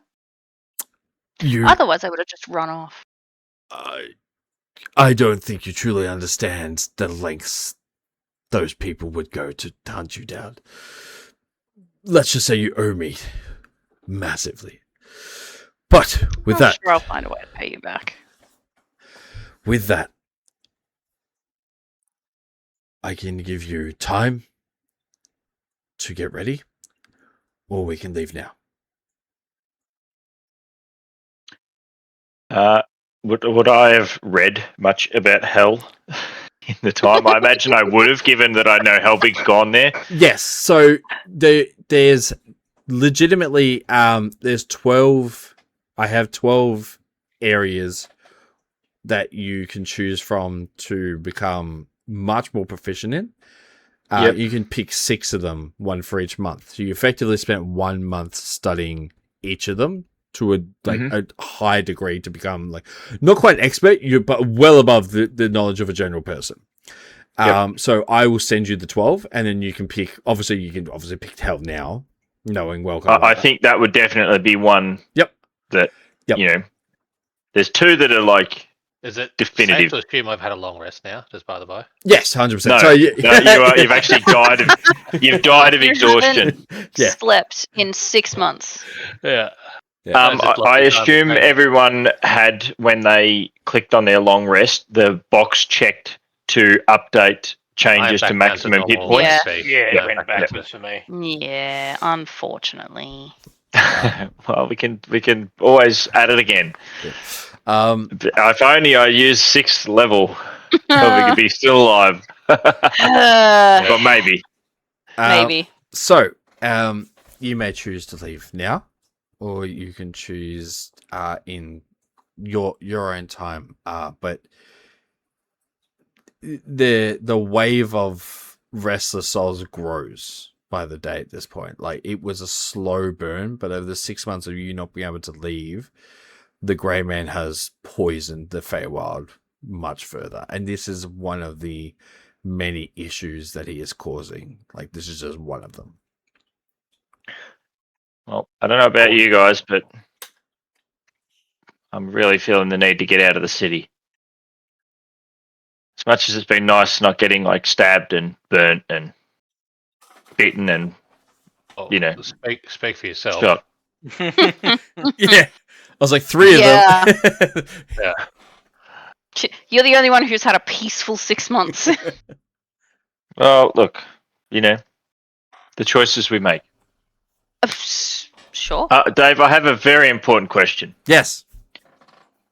Did Gift Queen, in fact, beat the shit out of Prathrax? That she had a really nice rack at the ball. I thought she's so out of it that she forgot. I thought you were going to ask, do we level up? And I was like, for fuck's sake, I haven't heard that. I'm not. None of us really asked for it. However, we want to know if the woman beat him up. I'm very interested. I have So, several other questions about the 6 months. Yeah, me but too. I think we all do, but so I have an answer for you. I wrote it down. Jesus Christ. Is it just no? He's going to put no up to the screen. No. It's not actually Prathrax, it's a clone. He was killed that night. Dear Prath snacks. So I did write down the dot points of it that I was going to relay. I had multiple. By the way, we'll end the session here, and you can ask questions. I don't mind. If this 6 month thing hadn't happened, it was solely dependent on the fight and how the fight went, and talking with Juzzy privately. So, shush. Secrets tell no one. Secrets hurt no one. Bong's Don't know excellent what you're keeping talking secrets. about. Exactly. Just like Luke. Yeah. Yeah, it's a secret. It's true. What happened with Gift Queen is the next day, he went and apologized that night, right? So he went and apologized to her straight away, trying to find her before she hit the fan. She thumbed him off, ignored him. He felt bad. The shit hit the fan. Everything happened. They went back to their things. The issue was after it all hit shit the fan and they left, they all went back to their guardhouse things and they all told the guard everything that's happening. They got the rally together and they actually went out and patrolled. Gift Queen and Prathrax hooked up Nice. that night. Yeah. Glad I got rid of her. It was a hate fuck, wasn't it? I was not expecting that. So legitimately, it was Revenge. actually that she had a hate relationship for about 3 weeks, Yeah. where she basically they hooked up because she was fucking angry at him, and he was like, "I'm sorry, but also you do," and he's the only one ever to say something direct to her, honestly, apart from Mordecai. But she's known Prathrax longer. After 3 weeks, the slow decline of her changing, where she started becoming more and more and more of a martial law dictator, and he cut off. And then he came to Mordecai after about 2 months. So they broke it off in secret. That's Prathrax's fault. Yeah. He went to Mordecai and asked specifically if he had worries about her behavior. He didn't tell you that what happened, but he asked her in private if you were worried about behavior, like what she's doing. This is before the whole CI thing where, Tiandra told you, so you're like, I'm working with her. Yep. Like I'm doing justice. Everything's okay. But he could see that you're like not okay with it still. So you gave him the general, nope, it should be fine. Everything's okay. Yeah, she's a little bit different, but Anvil's pretty fucked at the moment. He leaves, confronts her one last time and says, I think you're teetering on the edge, the line, and you're going to cross it where you may end up murdering a civilian, or you would say a crook for something really minor. She beats him so bad, he actually is out of commission for 3 days straight. He goes to Tiandra. He tells Tiandra what happened. Tiandra contacts Mordecai. Nice. So what I've established here, I'm just going to write notes for my personal life, is I just need to tell women that have a really good rack that I think that lots of people might not do, that they have a really good rack and that I have a good chance of having a short-term fling with them before getting beat up. Is that pretty much what we've established? Lynn, is that correct? Yes. Is that it? Hey! Cool. And by the way, Shenton, I've just noticed what you have in your background. It's so Very good. funny. I only just noticed now. I was like, because I've only had it on a small picture, and I was just looking. I'm like, what the frick's that in the background? And then I saw.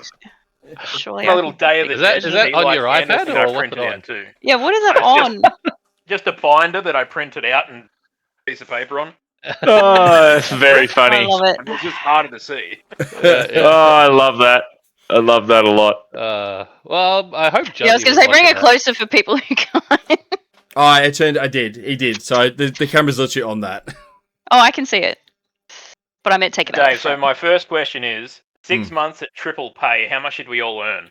Oh, yeah. So yeah, we got lots of money. I actually wrote it down for you. So money, right? Money, you money, were money. second. You were second in charge. For the whole time, and you also were allowed to get triple pay. Guardhouse captains only got double pay because it's the whole. I do it for the city of Amber. Blah blah blah blah blah. So at triple pay for 6 months, you earned 2,600 lure. Which one's that? The Gold. gold. Thank you. Bong, you earned 1,250. I was going to say 0. Someone deposits it on your behalf because you're you, and you would have no idea how currency works. I have no money. Exactly, man. No, you have all the money. money. I will pop it in there for you. Don't worry about it. So you can pop that money in the fucking Yep. in the safe. Auxilian, you get 750. Mm-hmm. Now, So Fleur working for the Secret Service. Fleur, Yes. yours is vastly different. And once again, it is either I can tell you now, or I can just message you what you earned. Yeah, because I'm expecting like 10,000 or something outrageous. Something ridiculous. Oh, look, I can keep the other shit secret. I wouldn't have kept the money a secret. I'd just be like, yeah, let's go out for dinner. Cool. You have I mean, two. You had, Bong just gets dinner paid for it. yeah. People just like you. You had two types of earnings, right? So you had Mhm. the on paper earnings, which is Yeah, the legal system. 6,900. And I was like, haha, 69. Nice. Yeah, thank you. Nice. Luro, 1,000 Mhm. Kuro as well. Yep. Specific reason for that too. Off the books, Okay. which is what you Corruption. Yep. yeah, sort of. Because Yeah, of course it's We're me. here to stamp Fine. out crime. Meanwhile, Police are listening. Off the books, you have I am the police. you have some artifacts I have to give you. Okay. In which you can either keep them or divvy them up amongst the party if you so fit. They're yours to choose of what you do with. 12,672. you would be. Is that Why don't total, you or is hold that not T-Rex? including the 6,000? So the thing is though, this is on top. That 12,000 is legitimately tied up in. You don't just have the currency. You have to request. I'm trying not to spell it. You can use it, by going to say a shop and go, I want this. What's the price? They say 500 lure. Say it's a sword, right? You go, I want that. You'll hand them something. Once they see that something, they go, I get it. And then the money is deducted from that total. Cool. That works. And that was Just gold I actually 12,000. have- Credit card. Yeah. Sort of. That was yeah. 12,000 and what? She's got the Metal American Express. 12,792. Jesus Christ. Plus, You went from- what was The it, other 6,000, so nearly 6,900? 20K. The other 69, the 6,900 was just your general take home. You can put that in your silver. Oh, sorry, your gold. Then 1,000 into your platinum, and just write down the 12,792. Hang on. God damn. I'm just imagining how much bling that Fleur would be wearing. How many trinkets is she going to have on her She would be hips so now? weighed down with like golden rings and More bangles that she trinket than probably can't even move. It's the gold Homer Simpson. Like, Yeah. Can't even move. Alright, hang Don't on. Let me laugh, write too. down the fucking, what was it, 12,000 something? 12,792. Thank you. So, Shenton, did you just retire your character into a harem and bring in a new one? Not intentionally. My question was, am I leaving Mordecai behind and taking Arthur? Well, there's the thing. I was going to give you the option, right? So I Oh, start. wait, dread it. Okay. Yeah, I don't want. I'll finish that character sheet. I don't want to. I mean, it's. I giving the option. I prefer not to say because you've put the time and effort into Maud, and he's become one of the gang.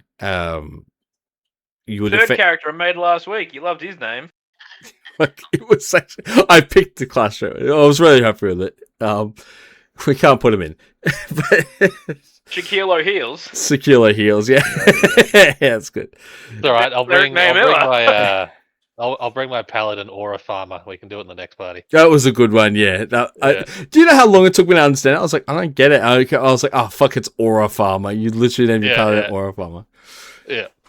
So yeah, I was going to give you the option if you wished to try out Arthur, you could for this small bit now, and then resume back up Maud. I would prefer if you resume back up Maud, or you can just. We now know who your backup character is, and he's a part of Anvil, and then what happens after, come what may.